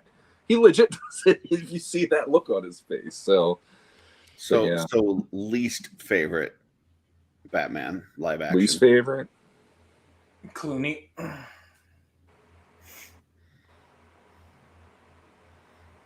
Jesse? Kilmer. Wrong. Kilmer. Yeah, Kilmer's the right answer. He's terrible. He's just awful. Like he's just complaining the whole time about being Batman, and he doesn't even want to do it anymore. And he's just, it's terrible. But I will say, after Kilmer, I would put Bale.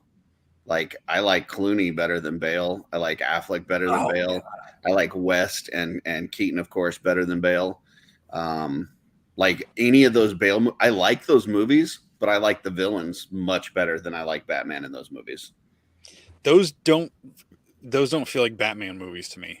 Yeah, same. There's like movies.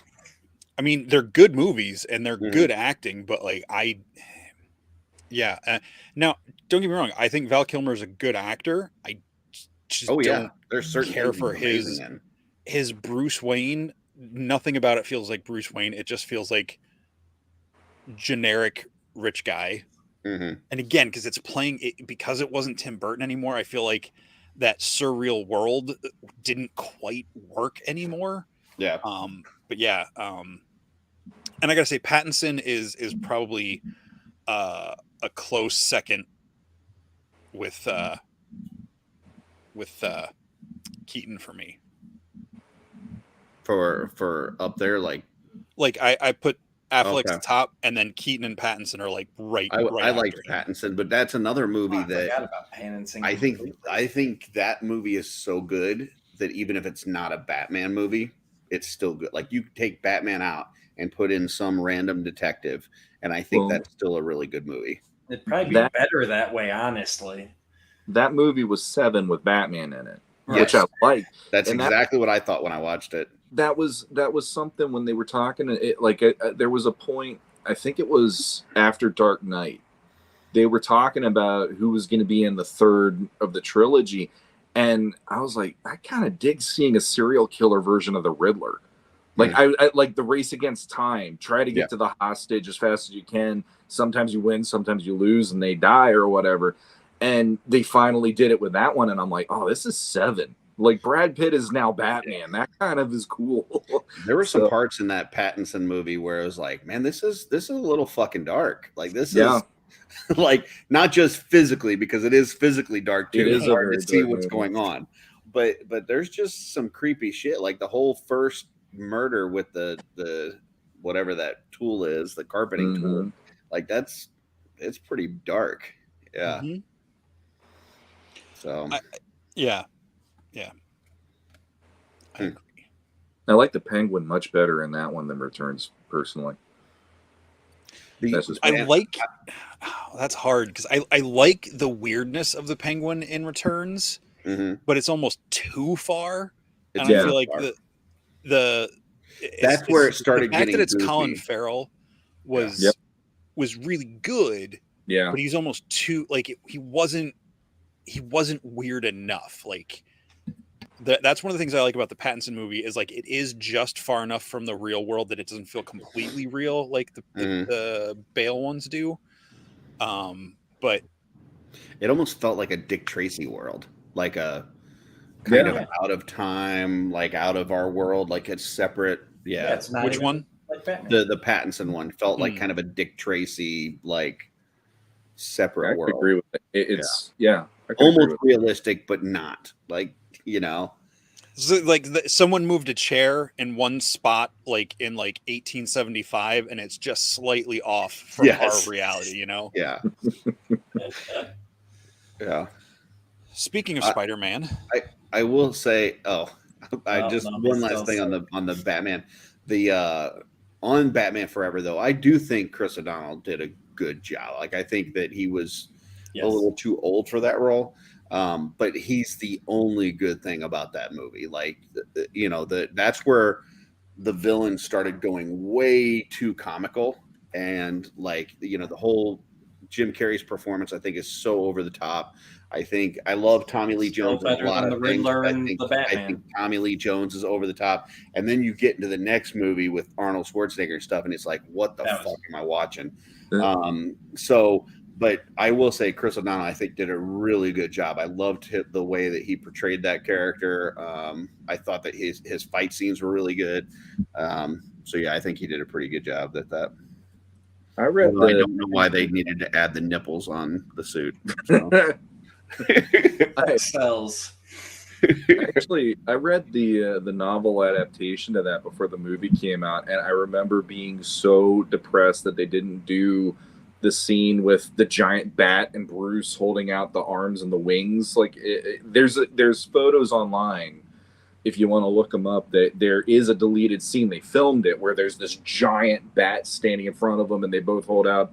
It's like him embracing the idea. They don't hug, but it's like the wingspans and stuff. And it's the idea that that's when he finally realizes what he needs to do or whatever. And I thought that was cool.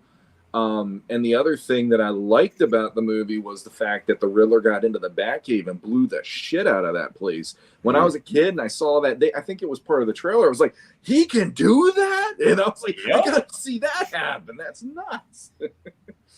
That's I don't know if you guys saw the old Adam West movie, right? Oh yeah, the original movie when Penguin sneaks into the Batcave as like Commodore Schmidlab or something.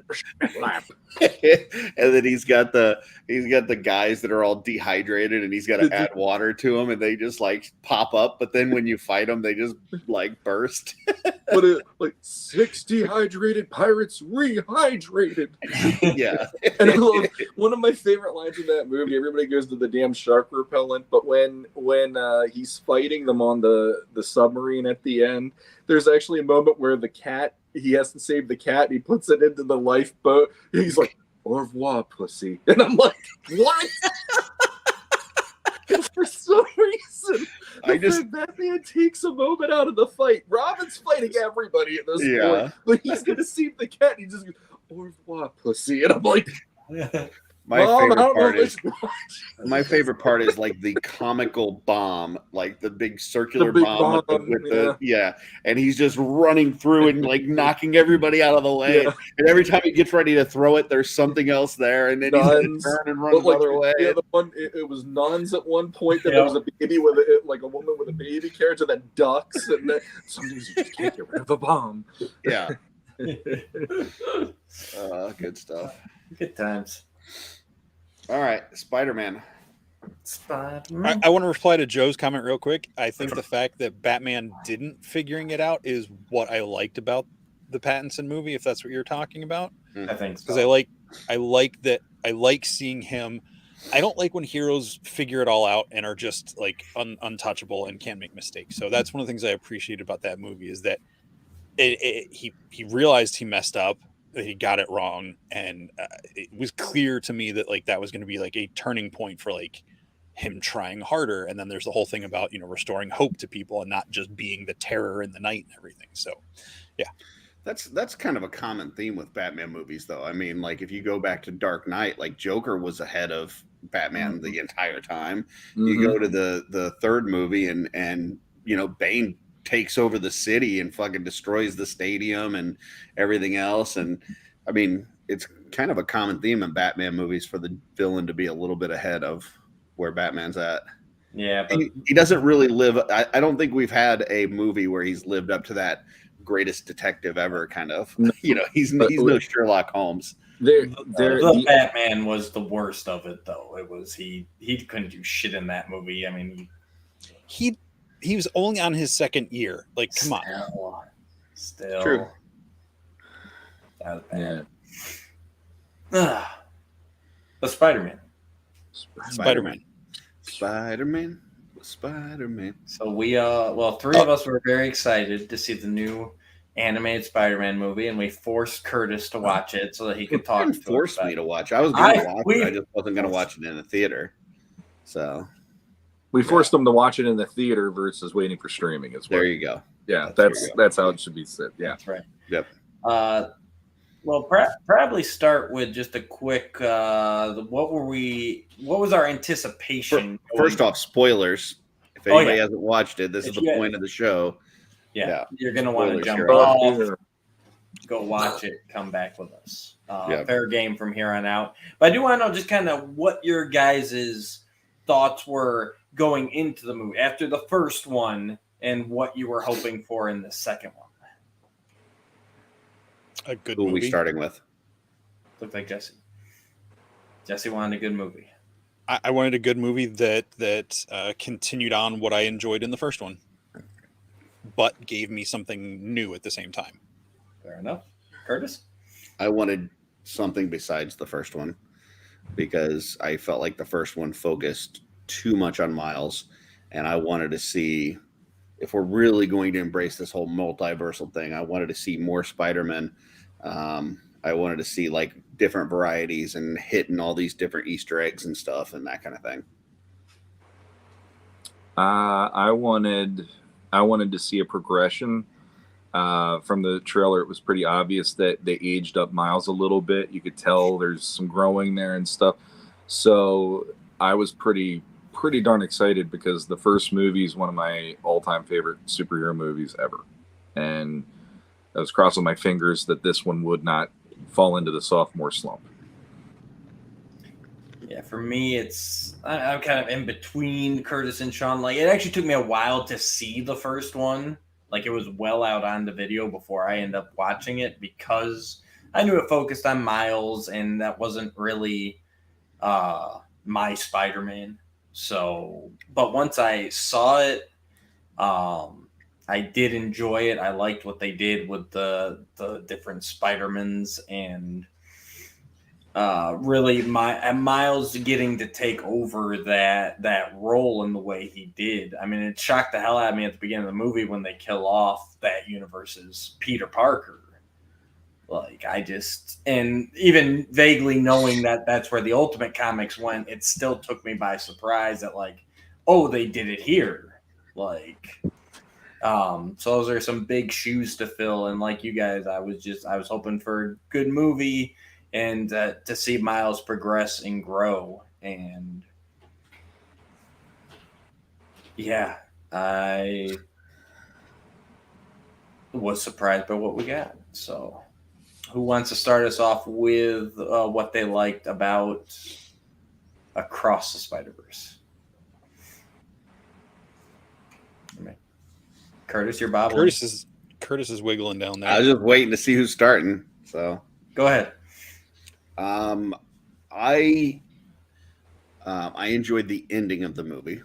I think that it really, I think it took a long time to get into it. It was very slow at the start, and I think right as it's really hitting its stride, and you're like waiting for more, is when it ends, and it's like part two. So I think they could have. I know they were setting this up to be a two-parter thing. I honestly think that this could have been done in half the time. I think it took too long to ramp up.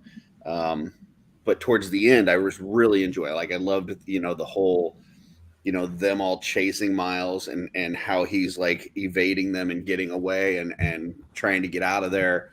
And I really enjoyed a bunch of the characters that I've never cared about before. Like I remember buying the comic Spider-Man 2099, like issue 1. Yep. And reading through it and not giving a shit about it, like not caring about it whatsoever. The Scarlet Spider, Ben Reilly, didn't care anything about that character.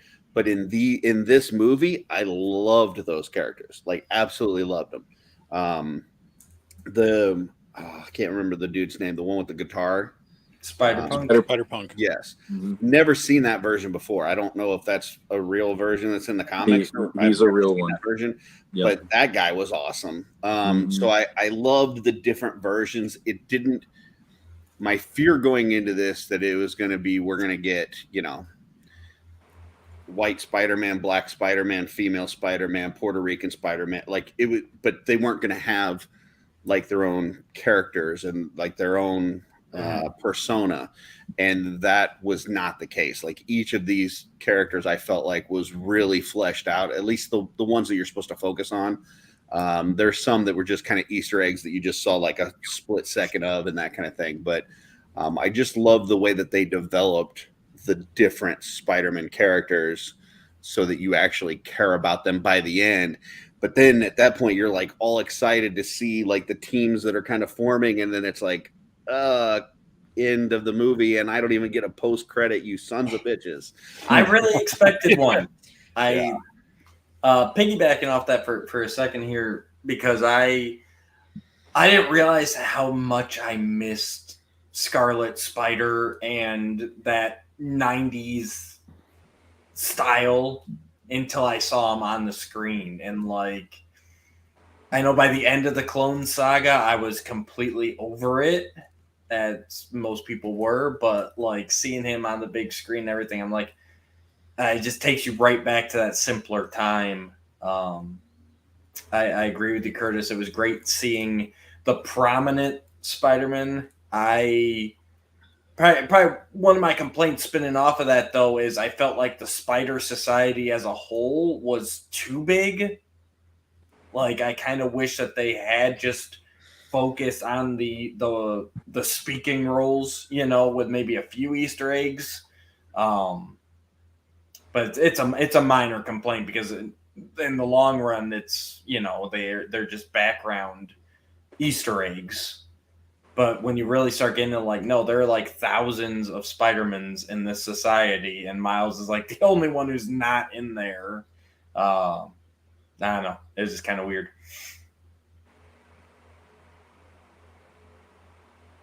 Go for it, Jesse. I love Spider-Gwen. When that first comic, the Edge of Spider-Verse, I think it was Edge of Spider-Verse 2, or maybe it was 1, that was like her debut issue. I thought that was a really fun take, and then I was surprised that that it caught on so well. They're like, all right, we'll do a mini series. Oh, we're gonna like keep, like, she was so popular, like, and well received by the fans that like they've kept up with her, and I really like that that's given this version, it's very similar story, but I really liked in the first movie how they were all kind of on the same mission. They had to stop the collider, and I like in this one you really get to see the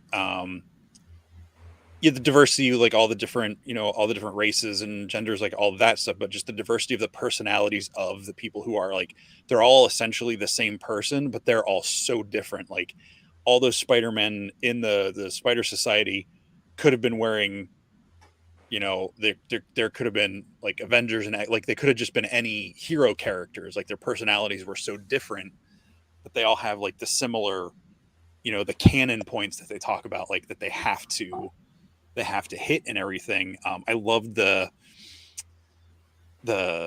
Spider-Man India, how like he the whole thing with like his hair, and just like I just thought that was a really fun sequence when like the two of when Miles and Gwen are like talking, and he's just like, oh, it's love, and he's just doing his whole narration, so like you shift into his perspective for a moment. I don't know, I just thought it was a lot of fun to get to see all the different personalities and types of people who are essentially the same character. But I will agree with Curtis. Like it did feel like the first half of the movie did feel slow, but I really like the world building and stuff they do in this movie. So like I was okay that it was slow, but then it finally started picking up. I'm like, okay. And I was like, wait, this movie's about to end. Oh, yep, it's over. And then I was like, right, it's a part 2. There's a part 2 coming. So like we're literally like halfway through the story, so like it's only gonna blow up into the next one. So I think just the abrupt ending would have been cooler if we would have got some little Easter egg post credit or mid credit scene, just to like, hey, come on back for the next one because it's gonna get even better. It would have been nice to have something, but.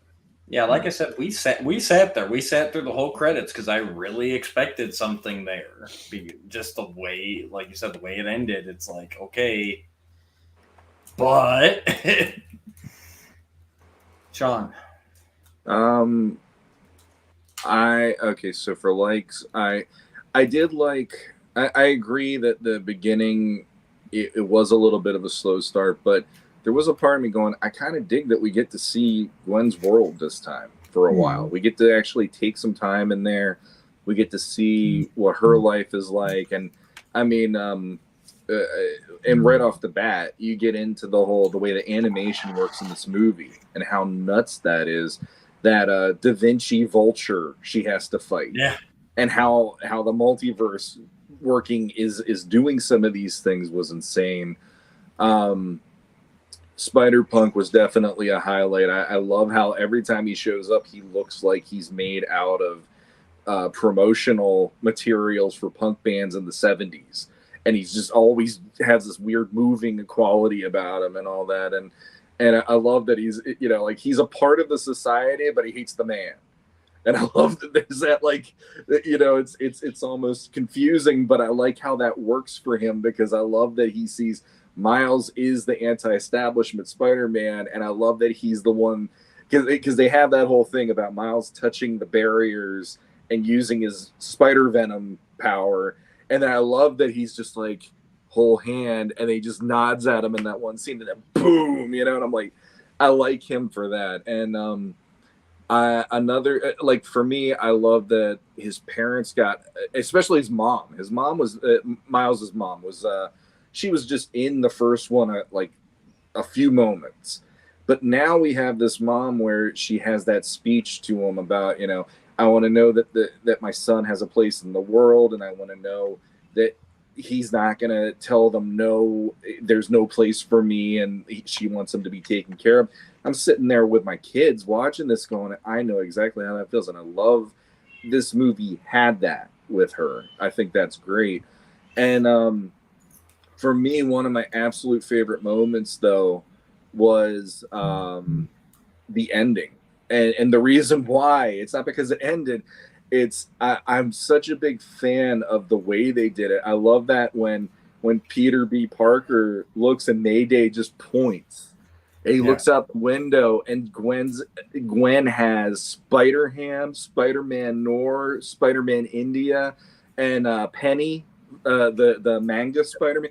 And when I saw all those guys, I almost like jumped out of my seat cheering because I love that team from the first movie and the fact that there's Spider-Man Nor again. And I really wanted him to come back because Nicolas Cage is fucking nuts in that role. I loved it.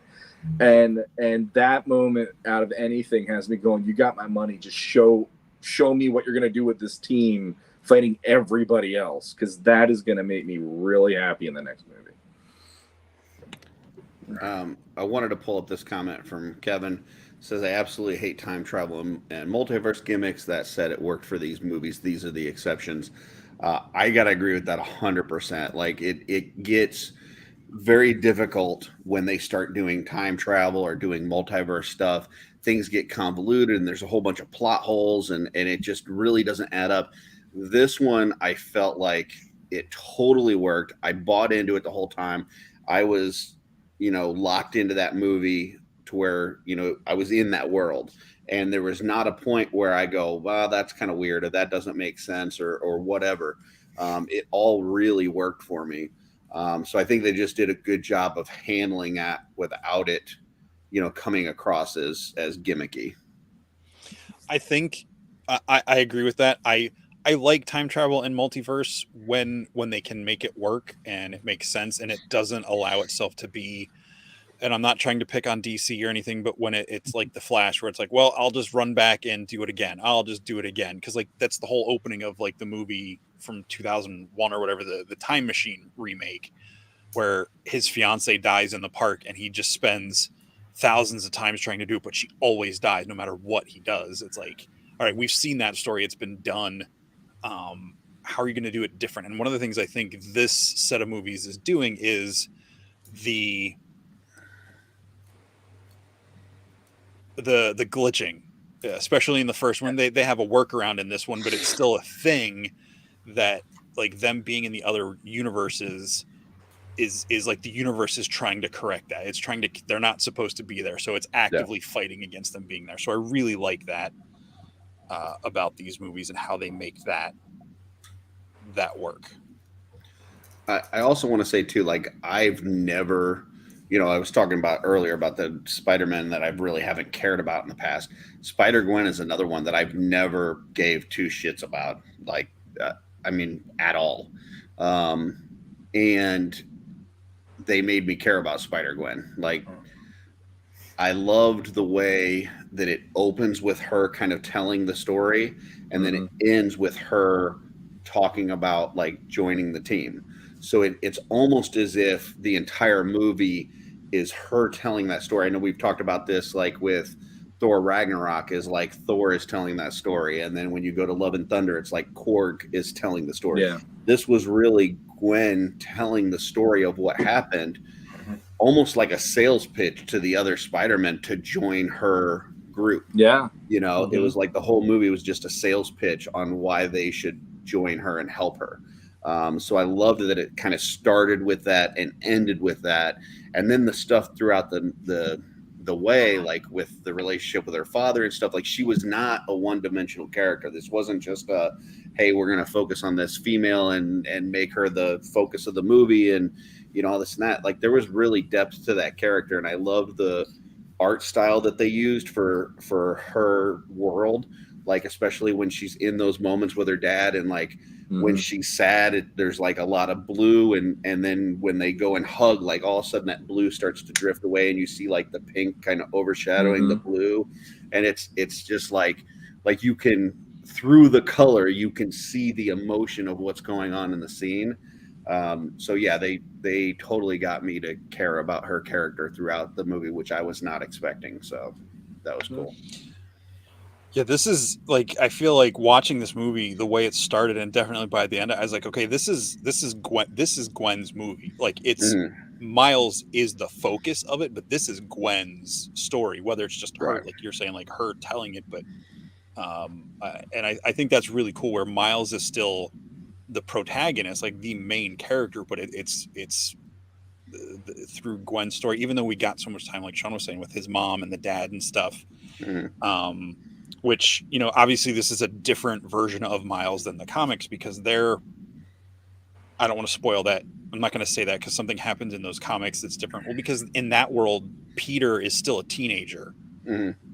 when Miles becomes Spider-Man and when Peter dies.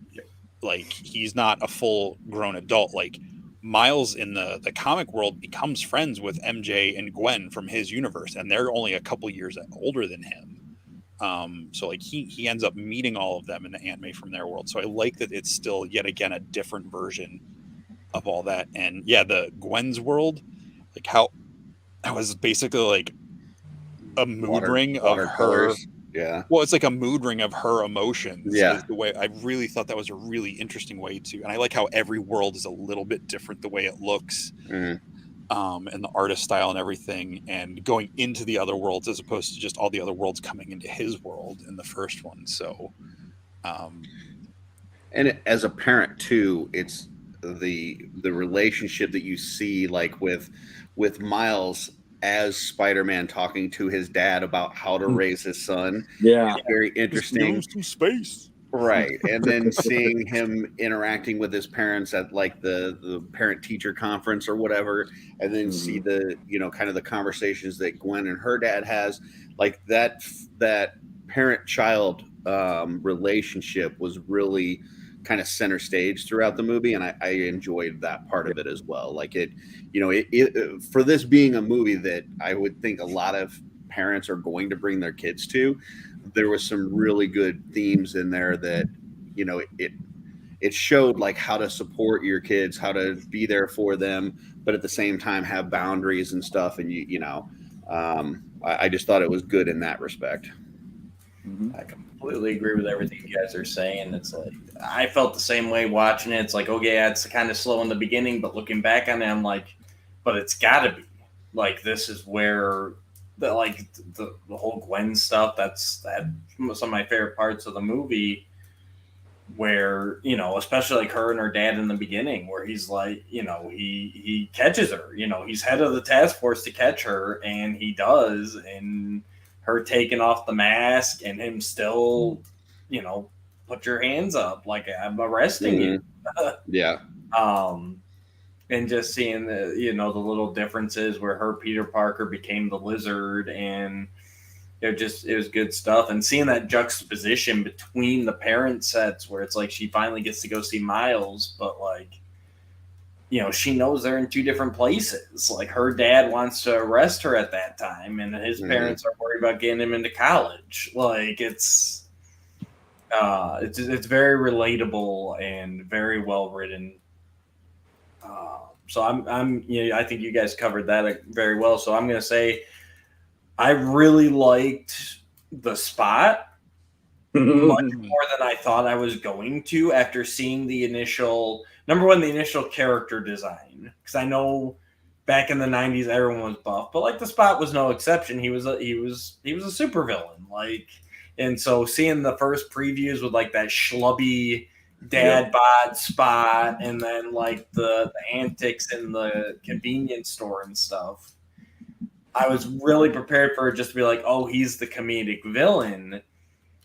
But the way they tied him into the first movie and Miles' origin and everything else, it's like, holy shit! It's it's almost like Shazam: Fury of the Gods, where it's like, really, we're just dealing with the stuff from the first movie and filling in the blanks of what we didn't even know we were missing, and none of us even thought to question at the time.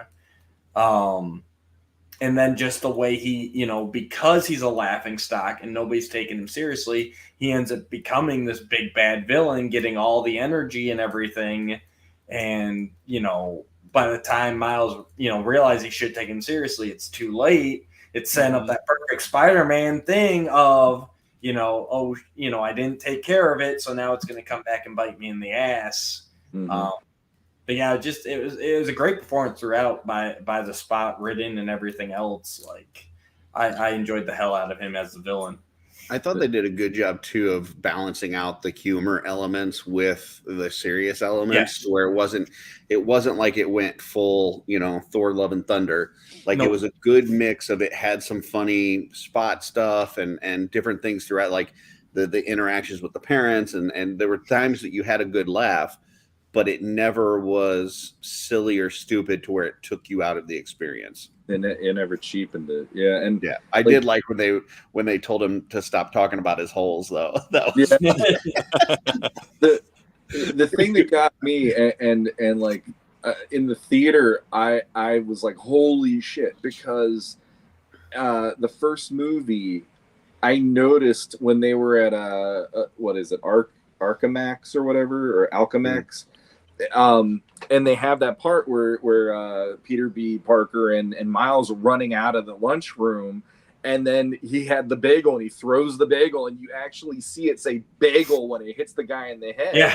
And knocks him out. And like for a while now, I keep pointing that out going, I love that. That's just a funny little moment. It's so fun. And then all of a sudden he goes, don't you remember me? You threw a bagel at me. I'm like, fuck, that's him. That's it. Yeah, exactly. Like that was one of my favorite reveals in the entire movie, because it was just this funny little joke and it turned out to be his worst possible enemy. And I'm just like, I just thought it was a one and done joke, and now it's like, no, he's the legit villain. That's just freaking awesome. So I love that they did that. I don't know if it was planned the whole time or not, but I absolutely love that was the case. I loved them putting like Donald Glover in there too, not Yes. because that didn't really add a whole lot to the film, but just the fact that the real life people are in this world as well means that we could possibly get some more of that as this multiverse continues, that we might see, you know, some of the folks that we've seen from the other Spider-Man movies or whatever. So that would be awesome. Well, and if I remember correctly, it was the payoff, right? Because he played Aaron Jones in the Tom Holland. Yeah. First one. Yeah. But they never got that. And then they also did the what's her name? The lady from Venom, the convenience store lady. Is that what that was? I was going to ask you guys. That was the one. Yeah, was it Mrs. Kwan or something like that? Yes. See, I never saw Venom, so okay. Yeah, so I'm just wondering if, like, throughout, like, whether it's the next movie or whatever as they move along, if they're going to bring some of the real life stuff in there as well. I mean, it kind of gave me the Who Framed Roger Rabbit kind of vibes with, like, you're mixing the animated with the real life, so that was kind of cool. I think a part that really made the live action characters that did show up work was the Lego Spider-Man bit. Yeah. Like you went so far in a different direction that bringing them the real people in, I thought really worked. And even if it's just a nod to like, hey, we're acknowledging that these places could cross over. Even there's the whole line of dialogue where they say something about, oh yeah, Doctor Strange on Earth, like 199999 or whatever the movie universe is, which I love that they've given it that now. Like I love that comes out of a different movie than the 616 stuff, because I hate them calling it the 616 in the movie universe. I also loved in the Lego one that it was J.K. Simmons. He is J. Jonah Jameson. Like there is nobody that can play that role, especially if you just need a voice actor. Like I could see if you needed live action, you wanted somebody a little bit younger, but if you just need a voice, he is J. Jonah Jameson. Absolutely. So like having him in there was perfect. I will say, if I can say, my favorite scene in this movie is the scene when Miles and Gwen are when she walks on the underside of the overhang. Oh yeah. Just the way they animate that, like I'm not a great with heights and everything, but just the way they animated that and the way she like uses the webs to pull herself up to sit down, I just thought was really cool, and just real genuine. Because at that point now, looking back, we already know, like we didn't know, but she knows the stuff about Miles being the one that's off, like that she's trying to say things nice to him to, keep it easy on him, but she knows that what's got to happen and she's trying to protect him and everything. So it's just, and the whole scene when she's drumming, because that's in the comics, she's part of the Mary Janes, and she's a drummer, and I just really liked the elements they brought from her comic into that whole look. But yeah, that scene where then they're sitting there because, you know, there's always the throwback to like the Tobey Maguire and the stuff in the comics when he goes up to like the Chrysler building, or he's just sitting out on that thing on his own. So I like that they have a similar, like Gwen and Miles, they get to have a moment like that where they're just really thinking about like life and all that stuff. And yeah, I think that's one of my favorite moments in the movie. I think, and it's a humorous moment, but my favorite, I think, is the Ben Reilly when he's chasing in Miles and he's like, "There's a wall. There's another wall." Like just like he's so stupid and like melodramatic and he's like, Frank Miller, basically. Yeah. Yeah. I can agree. Let's talk for a second here. I want to hone in on a couple characters here. Jessica Drew, or Jess Drew, I think they call her in this one, because she's not supposed to be any version of Spider-Woman that, right? Like I heard she's created just for the movie, like an amalgamation. Her costume and the fact that she's pregnant is a play off of the main universe Jessica Drew from the comics a couple years ago, where she had that costume thing, like, but it's like it's an alternate version of that period in time of Jessica Drew. And I was going to specifically ask about the pregnancy, if anyone knew, because I'm like, that's kind of a weird thing to throw in there. And I don't know, it made me feel really uncomfortable. I know it's animated or whatever, but like a pregnant chick fighting like that and riding a motorcycle and jumping and leaping. And I'm like, she's a superhero. I'm fine with it. Yeah, I guess. So that actually was a comic reference. Mm-hmm. But she's not normally a black woman, correct? She's I mean, would be white, but yeah, but this is a multiverse version. But the thing about her, like I was the same as Matt. I'm not gonna lie. Like I'm watching this going, she is very pregnant, and she's doing a lot of this stuff and all this, but I think that's going to come into play in the next one, because no matter what, once a woman is pregnant, there's always that mama bear switch that gets turned on during that, because now all of a sudden you're realizing there's another life, this and that.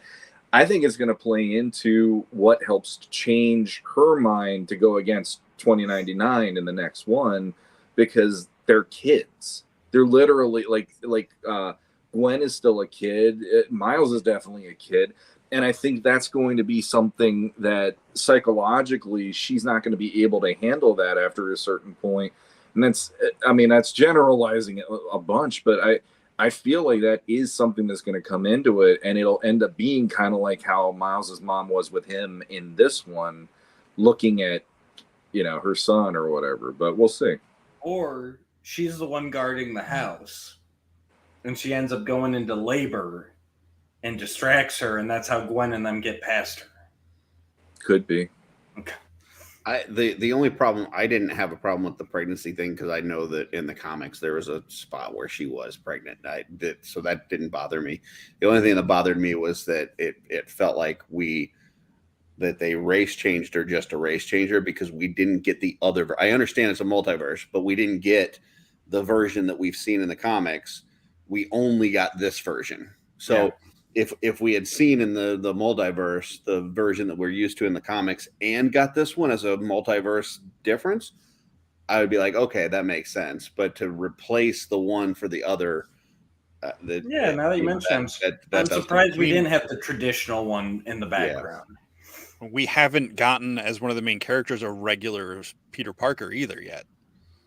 Yeah, Peter B. That's not the regular Peter Parker. He's not regular Peter Parker, even. Isn't he? Because he's Peter B. Parker. Well, he's Peter Parker, but he's also a Peter Parker that he's not where...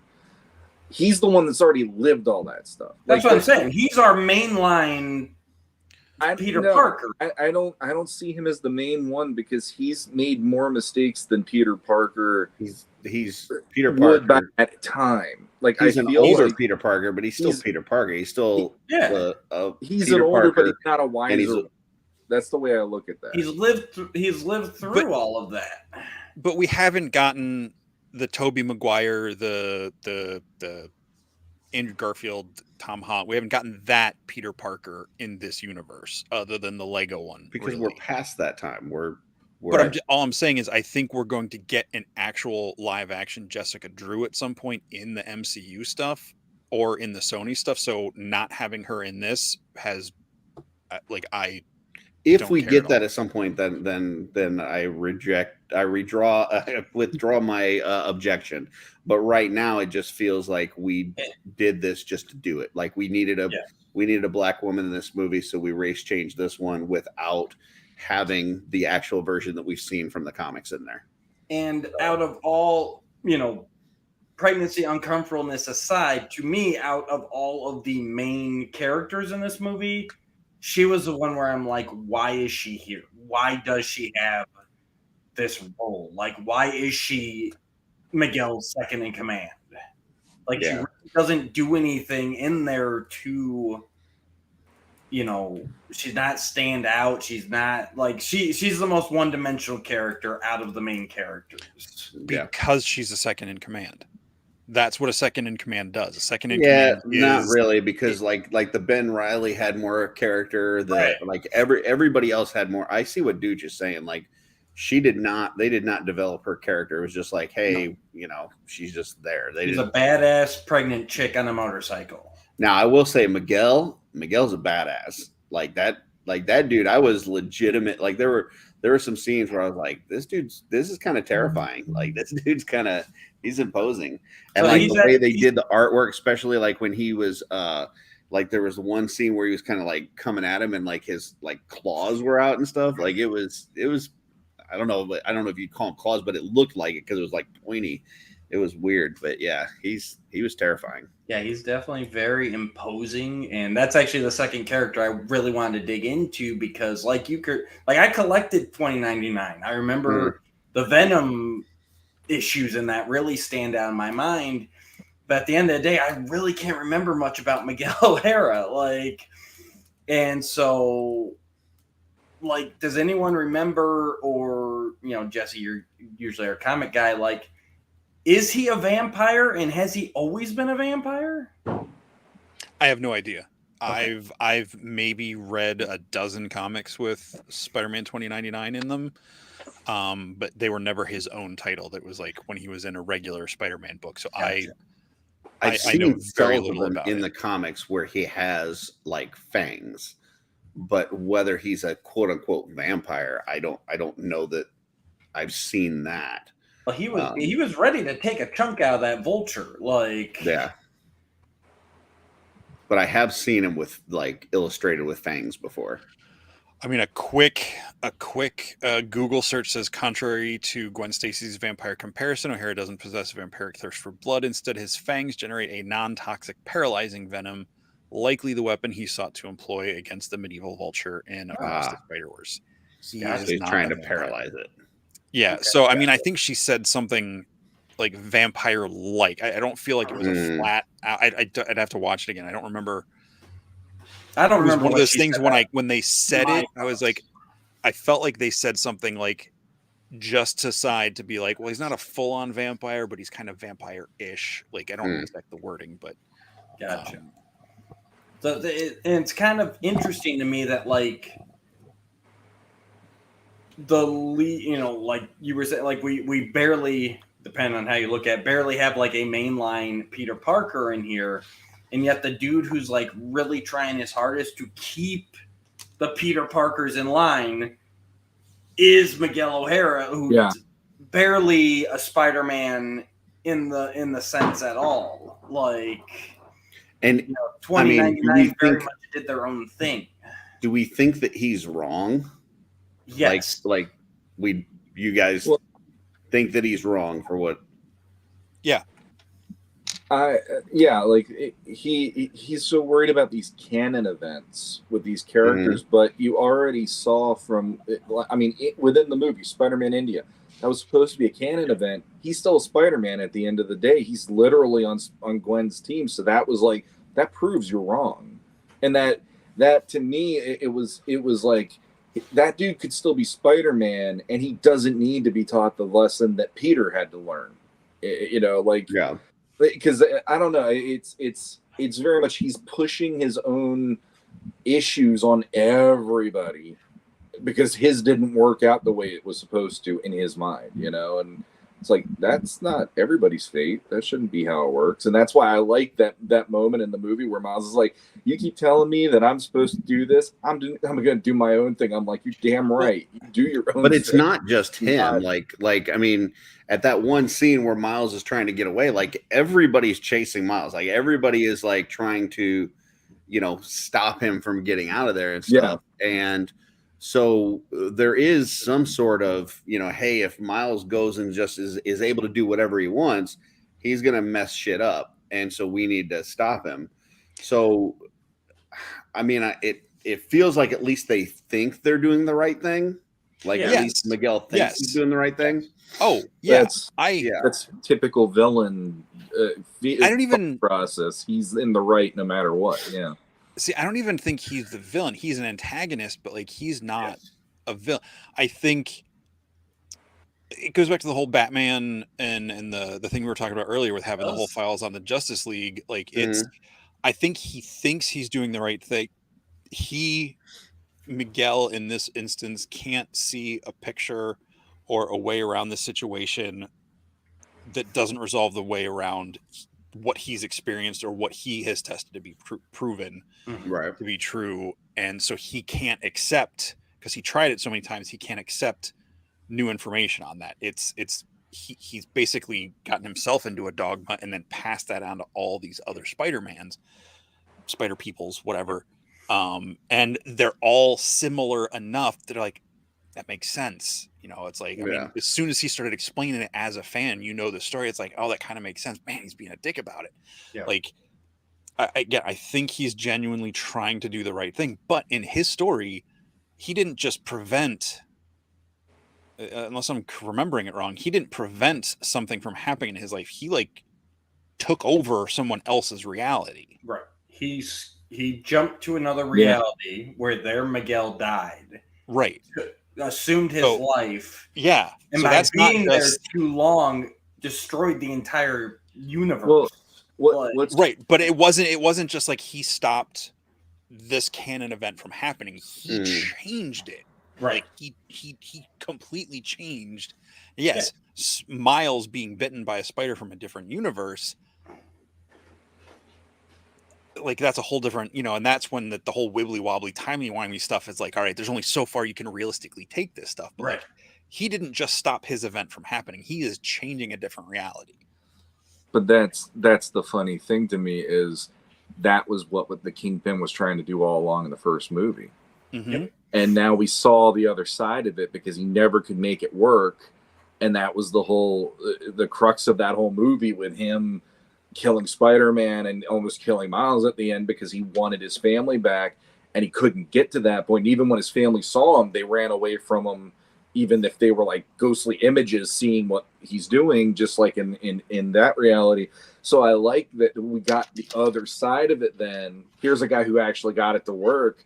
It still don't work. And I dig that. So that's why I antagonist, yes, but I still feel he is more a villain than anything else because of just he's one of those people. He is in that loop. He won't do it any other way, and he is literally like a few steps away from being a villain more than like Kingpin was just trying to do this, and he was like a villain based on being Kingpin. This makes Miguel like a whole different shade for me, at least. He's definitely. I guess the problem that I have with it is that at the start of the movie, like, or not at the very start of the movie, but you know, after Gwen kind of joins that group and stuff, it's like Gwen, Peter B. Parker, like all these other Spider-Men are okay with that direction. Like they're all, you know what I'm saying? Like nobody has objected to this or had a problem with this until Miles does his thing, and then all of a sudden, like they start forming like a separate faction. Like, you know, Gwen starts getting her team together. But why was nobody having a problem before that? Like, I don't. I think because I have a theory on that.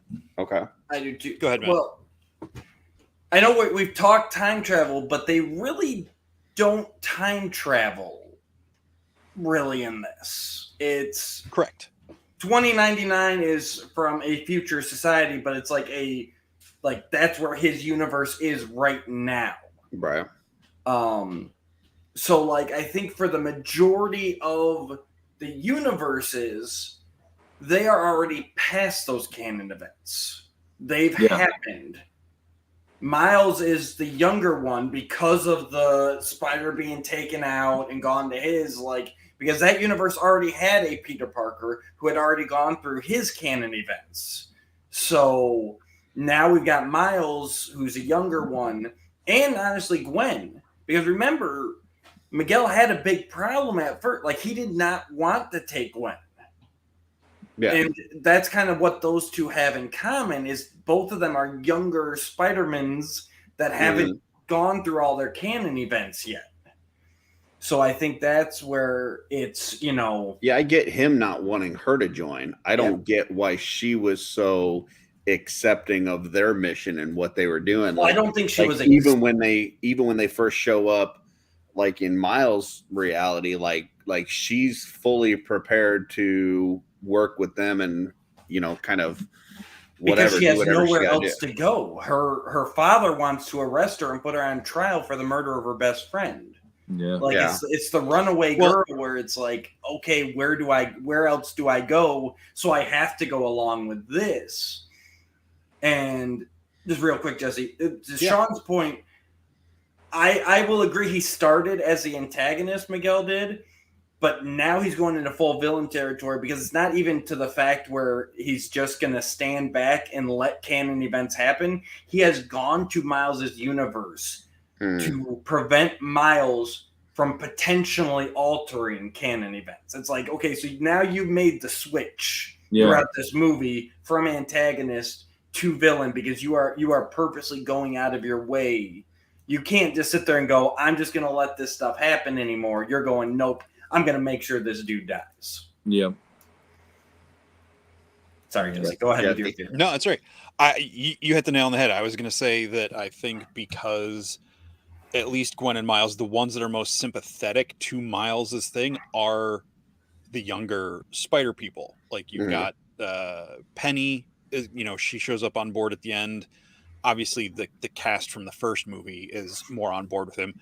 I think the Peter B. Parker is on board with it. And I think it's the whole thing where, you know, whatever Miguel is selling to these people to convince them that they're doing is the right thing is just enough. And it's because they have so much shared similarities, it's enough to convince them that these things have to happen. You know, and it's not so much that they want Miles to suffer, but I feel like they're like, yeah, that's the pain and suffering is what makes Spider-Man Spider-Man. His Uncle Aaron in the comics is not his Uncle Ben. Like he's not the guy that dies. It's not his Uncle Ben moment, like the way Aunt May was in No Way Home. Yeah. She was the Uncle Ben moment in the Tom Holland Spider-Man movies. Yeah. We haven't gotten to that character yet, and I'm a little nervous if they're going to do it the way they did it in the comics, because then the comics shifted universe, and now Miles is in the main universe, and they just kind of undid all that and never addressed it again. I guess the problem for me is I understand these other people that are kind of under Miguel's spell or have understood his mission and are under, but it seems like Gwen was real quick to take that up, knowing that that's going to put her in opposition to Miles. Like it didn't feel like I would think that there would be some sort of moral conflict there in her mind that I don't necessarily see her going through as much. She wasn't even supposed to go see him. Right. Like, you know, so she's struggling with that's like her whole thing throughout the movie is like she's trying to work up the courage to tell him. When they're in the India verse, she's, you know, you take it initially as she's just worried about him, but like she's trying to keep him off of Miguel's radar and everything, you know, with the don't interfere, you know, I don't want to lose you. Like, you know, she's in a bad place. As for Peter B. Parker, real quick, I forget if I missed if they said why, but remember, somehow he was involved with Miguel when Miguel's alternate universe got destroyed. So, like, I didn't you catch know, that. yeah, and Miguel's like, remember Peter, and it showed that he was there. I don't think it explained how. I assume that's coming in the sequel, but like Peter B. Parker ended up with Miguel when that universe got destroyed. So like that's enough for him to go like, yeah, this sucks, but like, how many more universes could we lose if I don't help Miguel with it? So it's yeah, and like Sean said earlier about the when the Jessica Drew Spider-Woman, when she has her baby, like, yeah, Peter B. Parker has Mayday, and that's a huge reason for him to not want to shake the boat, is to it might take him longer. And again, I think we might get more explanation. mm-hmm. But yeah, I think Gwen 100% was having a crisis of faith. I think that was like her, once she met them and realized what she was and why she was trying to tell Miles not to follow her, and was so upset when he was there and everything. It wasn't because she was part of a cool crew. Uh, she knew where that was going to lead him. Right. I think it was more subtle, and I like that about it myself. Mm-hmm. But the fact that she like goes back to his place and sees the things, and then the whole thing with like they're in the wrong universe, and then everything with Miles, I don't know if we're gonna That was spoil a great. I don't know if we'll that was spoil a the great end twist right there. Like, but that was awesome. And yeah, I called that like immediately. I don't know if you guys did, but that was like Right. without going into it, like as soon as that scene started, I was like, nah, this isn't what when he got into the apartment, that's when I was like, that's about where I was with that too. Yeah. And there's a cool little nod to that in the first movie, whether it was intentional in the first movie or they're able to lean into it because of this. Right. I think is really cool. I don't know if you guys have seen that moment where when Miles goes to see his universe's Peter fighting Kingpin and the Green Goblin in the Collider in the beginning, when he first gets that spider sense, his spider sense, the colors are off, and then they shift into the blue and red. Gotcha. Because it lines up, because he gets in tuned with Peter. So I just think it's and some people are pointing as a foreshadow event. I think that's more of a color theory thing. That just happens to kind of line up, but either way, it's cool. So when do we get the next one? It's like a year from now. Yeah. Kevin asked a couple times, but of all the Spider-Man of all the movies, who's the best? I'll go first. Andrew Garfield.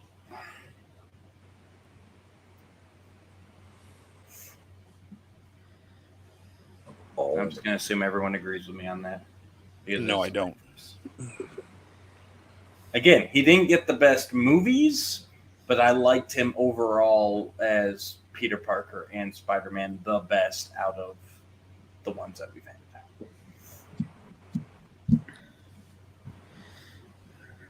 Who's going second? Sounds like you. I would take a combination of actors.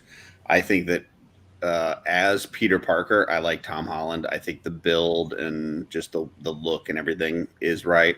I think in terms of the voice, I would go with Andrew Garfield. I think that his wit and one-liners are like, when I read a Spider-Man comic, Andrew Garfield's voice is kind of what I hear when I read a comic.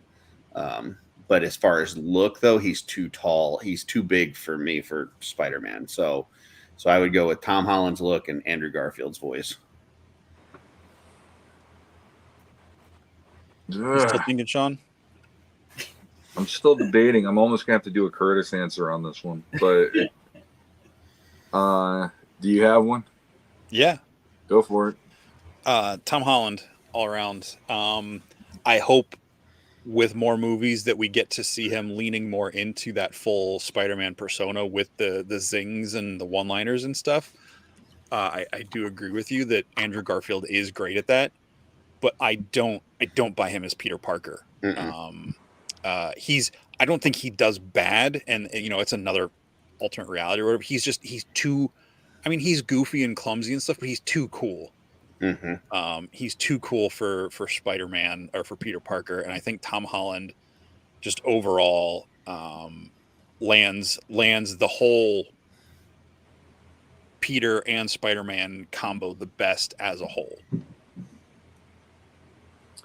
All right. So when the first movie came out, I thought for the time, Toby was definitely the best choice of actors that they had in that time. Like when they said he was cast, I'm like, perfect. Okay, I'll go with that.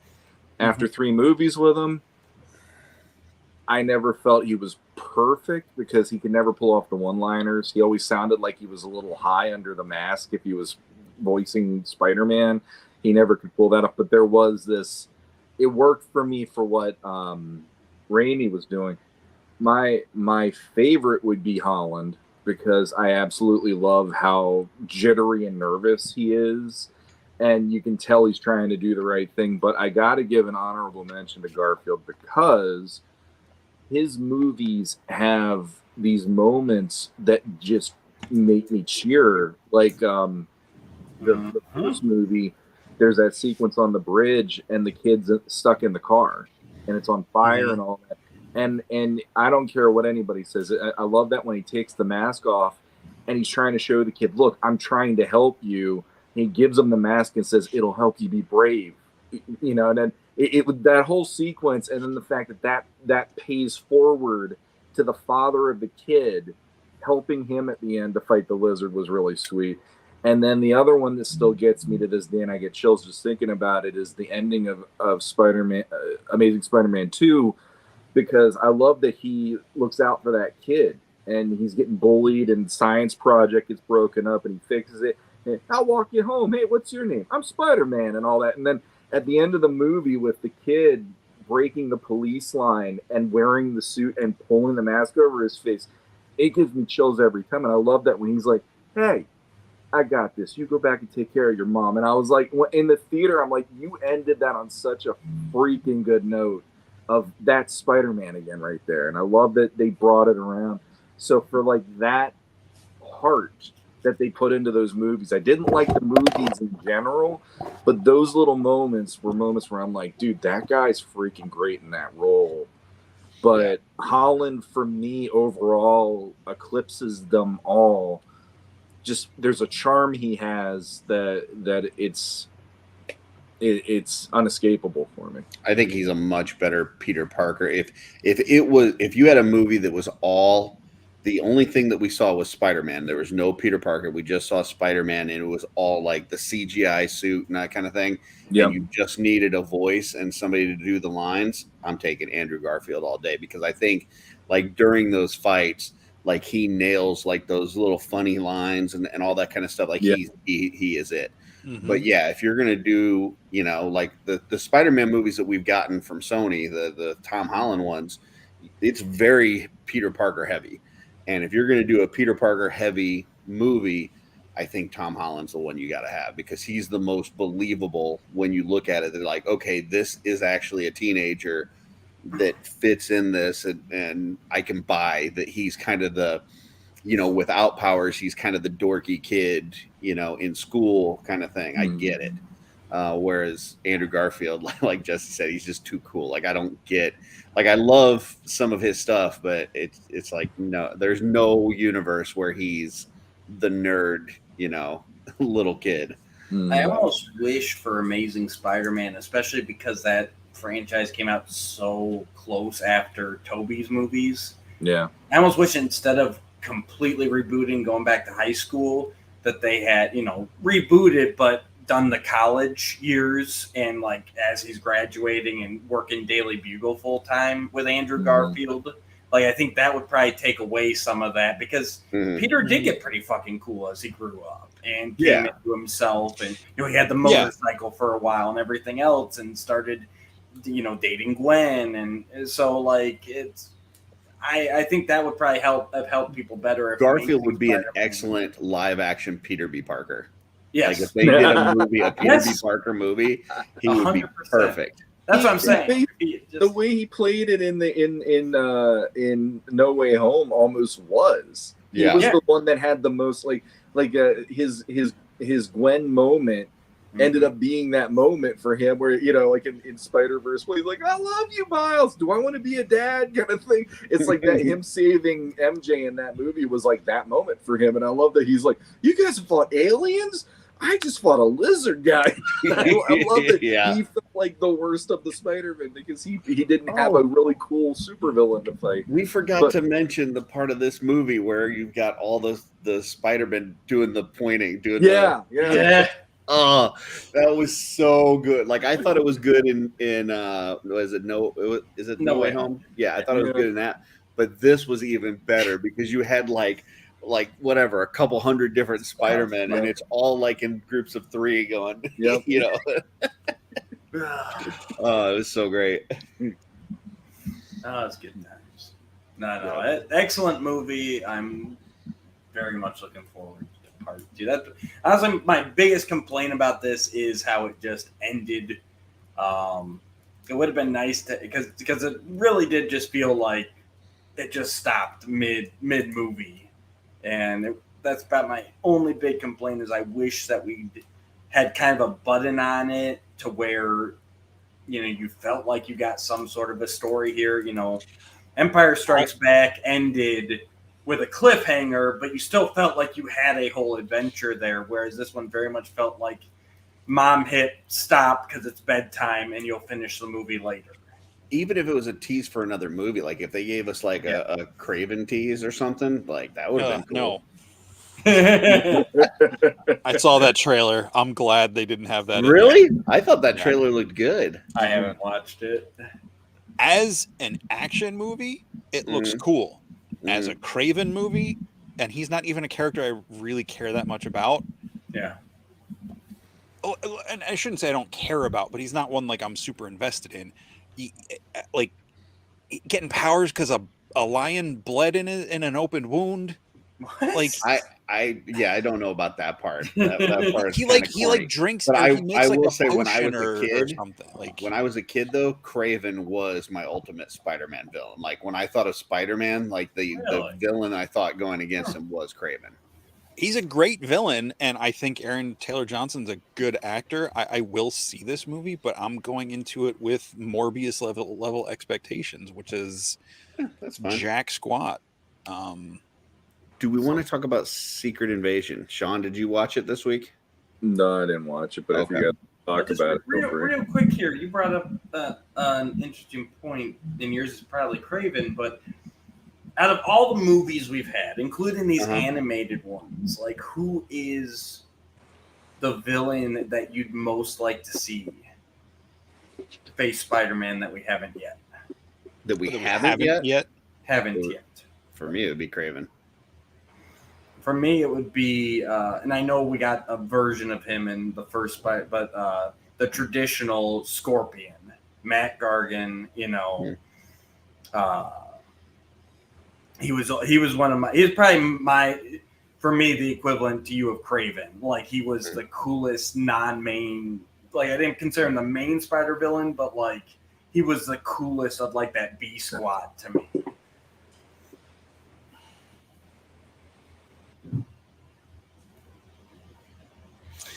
Man, I don't know.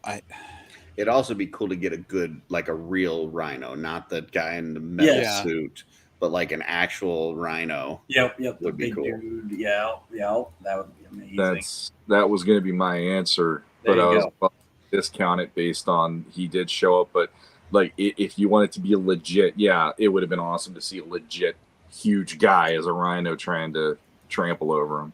Mm-hmm. Completely agree. Jesse's going to come up with something off the wall that we've never even heard of. No, I'm just tarantula. Yeah. No, like I was going to say Calypso just because I wanted to see that batshit torment story on the big screen and have Todd McFarlane Well, we Just haven't. We've seen him versus Venom, but we haven't seen him versus Carnage. true. I Spider-Man don't Carnage. want to see that. I don't care for Carnage. So Mm. Oh, I love the Maximum Carnage storyline. This is one of the hardest questions for the fact that there's so many, and I can't even think past like the A and B roster. Oh, into, yeah. I mean, okay, let's go into some crazy who it could be, because it's like him and freaking. I tell you what, some of the live action Kingpin versus Spider-Man would be cool. I'd like. Yeah, to see that. yeah. I think D'Onofrio does a great Kingpin, and if those two going against each other would be pretty nice. I think that would be great. I'd love to see Tom Holland go up against a more classic Eddie Brock and not Topher Grace. No, well, definitely not Topher Grace. Not even. Yeah, that was out of the question. Nobody was ever going to put Topher Grace up there. Because like Eddie Brock, like the whole idea that he's like this big kind, like I love the thing in the comics where he was kind of like this bigger guy, like he worked out, like he was the bodybuilder kind of look to him and everything, and like the Venom suit like just amped that up, like it amped up the Peter Spider stuff. Agreed. Like I'd rather see something more like I don't need him to be like Hulk size, but I want him to be a little more hulking in stature. You know, like I mean, Tom Hardy's I've seen some movies where he's pretty ripped. Like he is, but I feel like when they have him but like they don't play that up. He's always got like the jacket. He always looks like a schlub in those movies. I think Tom Hardy could play it, but they've gone more the comedic route with him for those movies. Yeah. But you know, I think, especially if you have someone like Tom Hardy going up against Tom Holland, he's so much older than him. It's just like he's just totally punching down at this kid, like on every level. You know, yeah, but that is Venom Spider-Man. Like it is kind of no, I know, and that's what I want to see. Like you know, it's literally like your bully gets the shadow version of your powers and is coming after you. Like I like that take on. On what about like an that. Agent Venom or something like that? No. I'd love to see that with what's his name? If they could take that version of Flash being the kind of dick that he's been in these first 3 movies and make him into a character that earns the respect that Agent Venom gets, that would be really cool. That'd be great character development. Welcome to the comic binge. What's up? Hey, what's up? Shocker. No. Shocker. We didn't have Shocker, did we? I'll be honest. I want to see. We technically had the Shocker equipment because that was his name, Bokeem Woodbine. He was using the Shocker stuff in Homecoming. That's AliExpress. Tom Hardy. I agree. Comic binge. No Agent Venom. I don't need Agent Venom, but I like what they did with him in the comics. Like I thought that was interesting. It's one of those things, though, really, to get like the whole Agent Venom thing. Like first, you have to get through all the Venom stuff. Like I don't see any of the movies universes getting far enough to where that's what I'm saying. It's an really emotional payoff. And it'd be cool character development if they did it, but if they just like make it happen just to get the character in there, no, that would be really dumb. But if this was Warner Brothers, they'd do it in the second movie. Right. Yeah. They would have Agent Venom first and then introduce Spider-Man and then introduce Venom. All Agent Venom all the time. What I'd really like to see is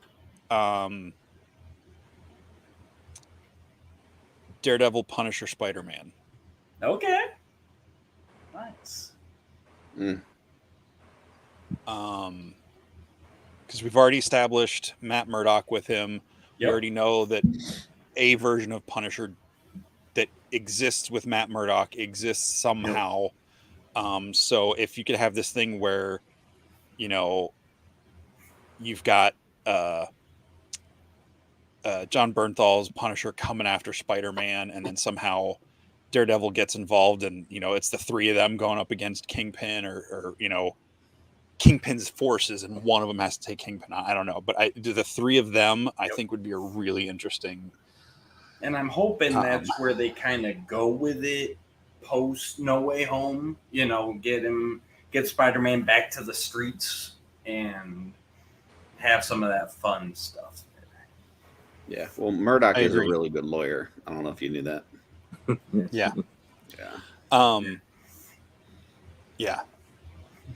So, do we want to talk any Secret Invasion? Like just initial thoughts, like no spoilers, but just initial thoughts.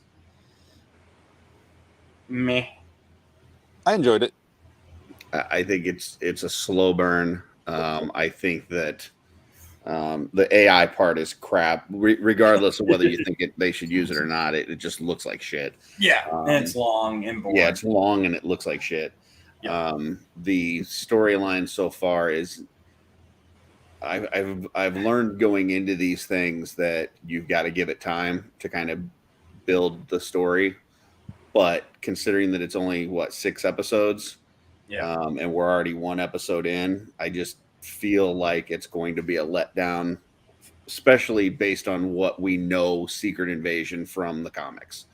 Like if this was a Nick Fury series and it was not called Secret Invasion, it was called something else, I think I would have different expectations. But because it's called Secret Invasions, you expect to see some big guns, and I don't think we're going to see the big guns. So I think it's going to be a letdown. The fact that it's called Secret Invasion means nothing to me. Like I've read the comic and it's a cool series. Mm-hmm. I 100% knew that it was not going to in any way live up to the comics, except Skrulls were going to be involved in some form or fashion. And that's what's disappointing. It's like, I get that the MCU has not been like anywhere near faithful necessarily to, when they're pulling these titles, but like Age of Ultron had Ultron in it. Civil War had heroes fighting heroes. Civil War is the perfect example because like I knew going into Civil War, it was not going to be the same as what it was in the comics. Right. So I get what Jesse's saying. But they also made sure that they locked up a deal with Sony so that they could have Spider-Man because they knew you could not have a Civil War movie and not have Spider-Man in that movie. So they had to get that deal done. Like there's certain, do I expect that it's going to be word for word the same as Secret Invasion comic? No. But there's certain important details in that comic series that I would expect to be in here that I don't think are going to be at all. And when you say Secret Invasion, you're thinking, okay, that's Skrulls impersonating Earth's mightiest heroes. Yeah. And it's like, how do you do that without any of the mightiest heroes? And right now you're getting Skrulls impersonating like randos. People. Yeah. Just people. And not even being smart enough to change when they're like running from somebody. Like that was the thing for me. I'm like, you can shapeshift, yet you're keeping the same human form. Like, I don't know. I'm going to reserve judgment to the end, but right now I have very low expectations for enjoying it. I felt the first episode dragged. It was not very interesting, and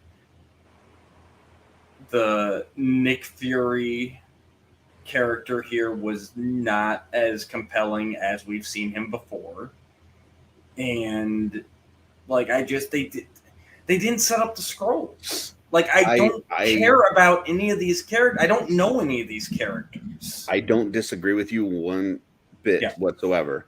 But I will say if I go back and watch WandaVision, the first 2 episodes are my least favorite and they do feel like they drag.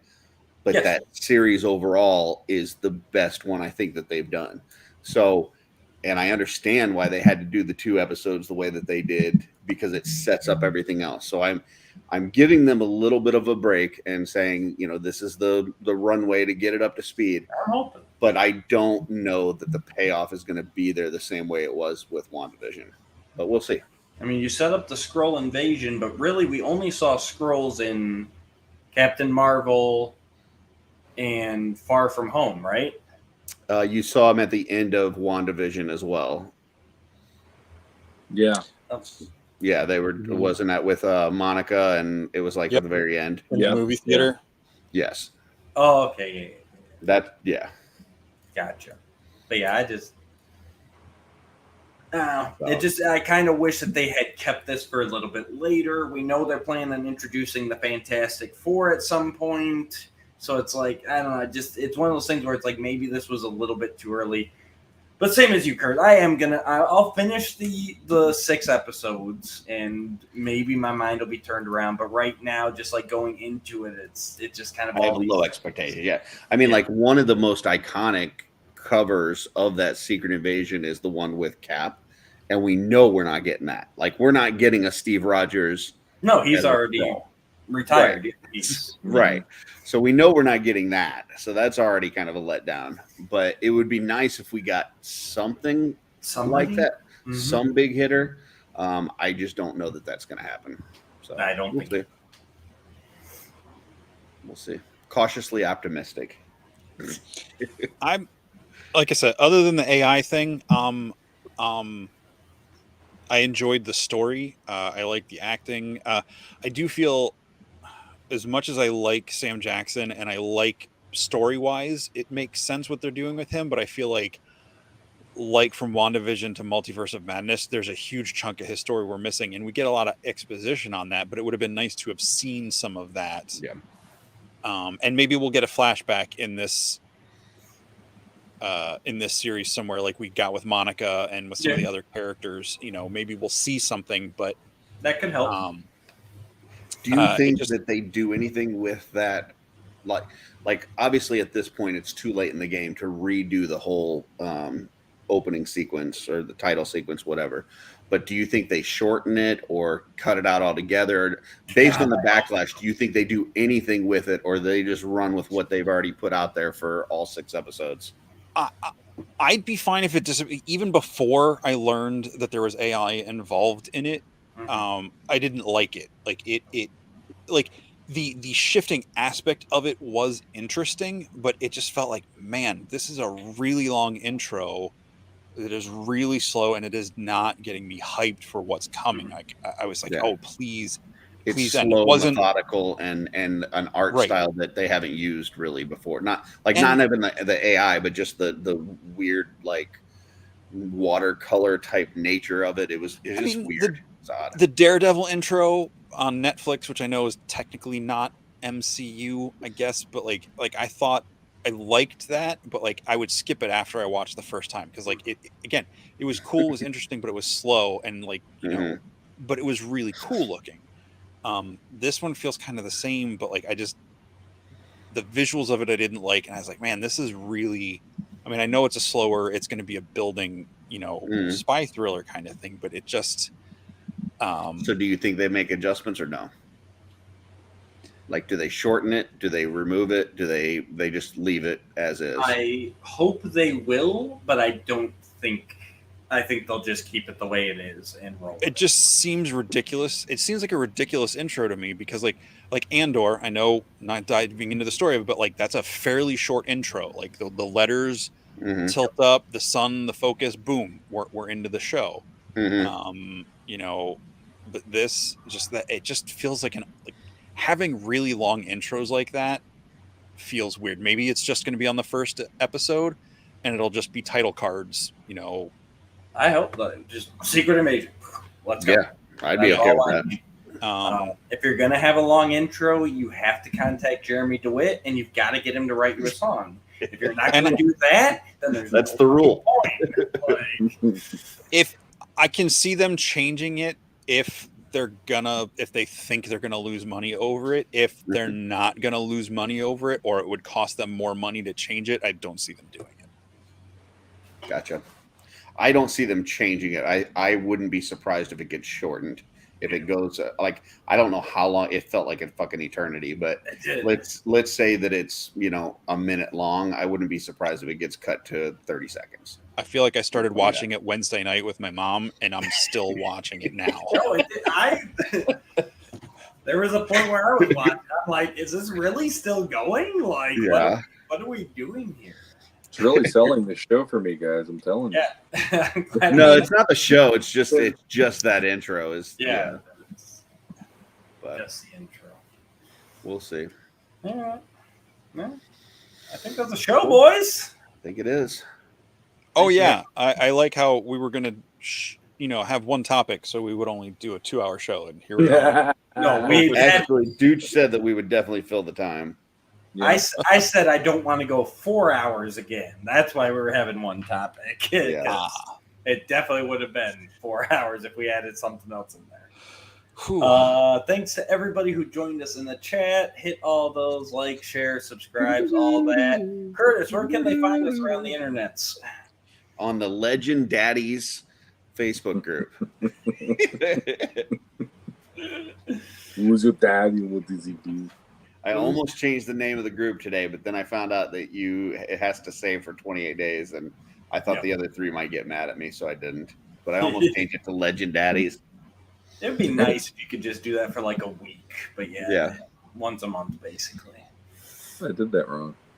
I did hear that you guys might have gotten a new review on iTunes for Legends of Grayskull, though. We did. I'm not. Yeah, I think you might have got another new one. So Oh, another? Well, we'll have to see on Another. episode 103. But 102, episode 102 of Legends of Grayskull is out now and available for you on YouTube and wherever pods are cast. So check that out. And we're only like 25 people away from 1,000 subscribers over there. So if any of you are not on Legends of Grayskull, please hop over there and subscribe as well after you subscribe here. mhm. Thank Who's your daddy? What does he do? Who's your daddy? What does he do? Jesse, Sean, anything to close us out? Sunday, Jesse, we got a show, right? Don't we? I think. Yeah. I mean, you wanna? Yes, Sunday night. Yes. I'll just repeat what you just said. Sunday night we got a show on Just Shelve It, Shooting the Shelf, 9 p.m. This week we've got Big Dub joining us for the talk. Ooh, the like I'm talk? missing What? The birds and He's the bees? still watching that goddamn intro in his head. That's like No, we every Sunday night, 9:00, Curtis and I do Shooting the Shelf, where we talk with other collectors, fans. Last week we talked with Cameron Smith from Four Horsemen Studios, which was a lot of fun. Talked a lot of like history, medieval stuff. Big Dub's got a YouTube channel where he does like toy hunts and all stuff with his family. It's like a whole family event over there. It's really cool. He'll be joining us this Sunday night at 9:00. Should be a fun one. Yeah. Sean, words of wisdom take us into the Oh. weekend. Hold on, one more Nope. thing. Next 2 weeks are both off weeks, Oh, yes. Thank you. oh. so we get double off weeks. Yeah. FYI. So episode 7, because this is 6, right? This is Episode 7 will not come to you until the 14th of July. Yes.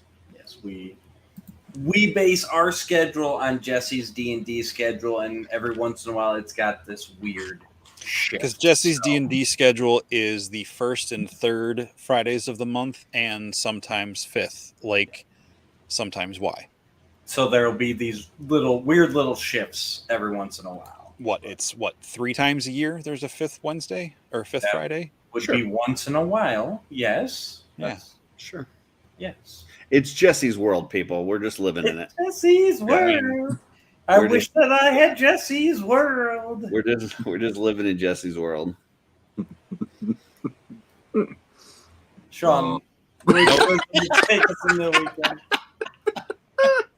That's not what I wanted to do. We should change the off-world to Jesse's world. All right, Well- I'm going to play the video now. Bye, guys. Laredo, take us out. Take her out.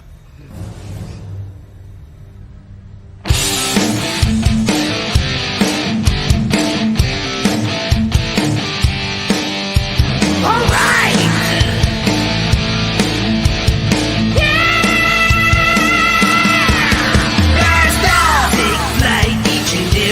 Friday night. Join the fun and let's go off-world. Geek out with us live where the nerdiness will thrive. Buckle up and let's go off-world.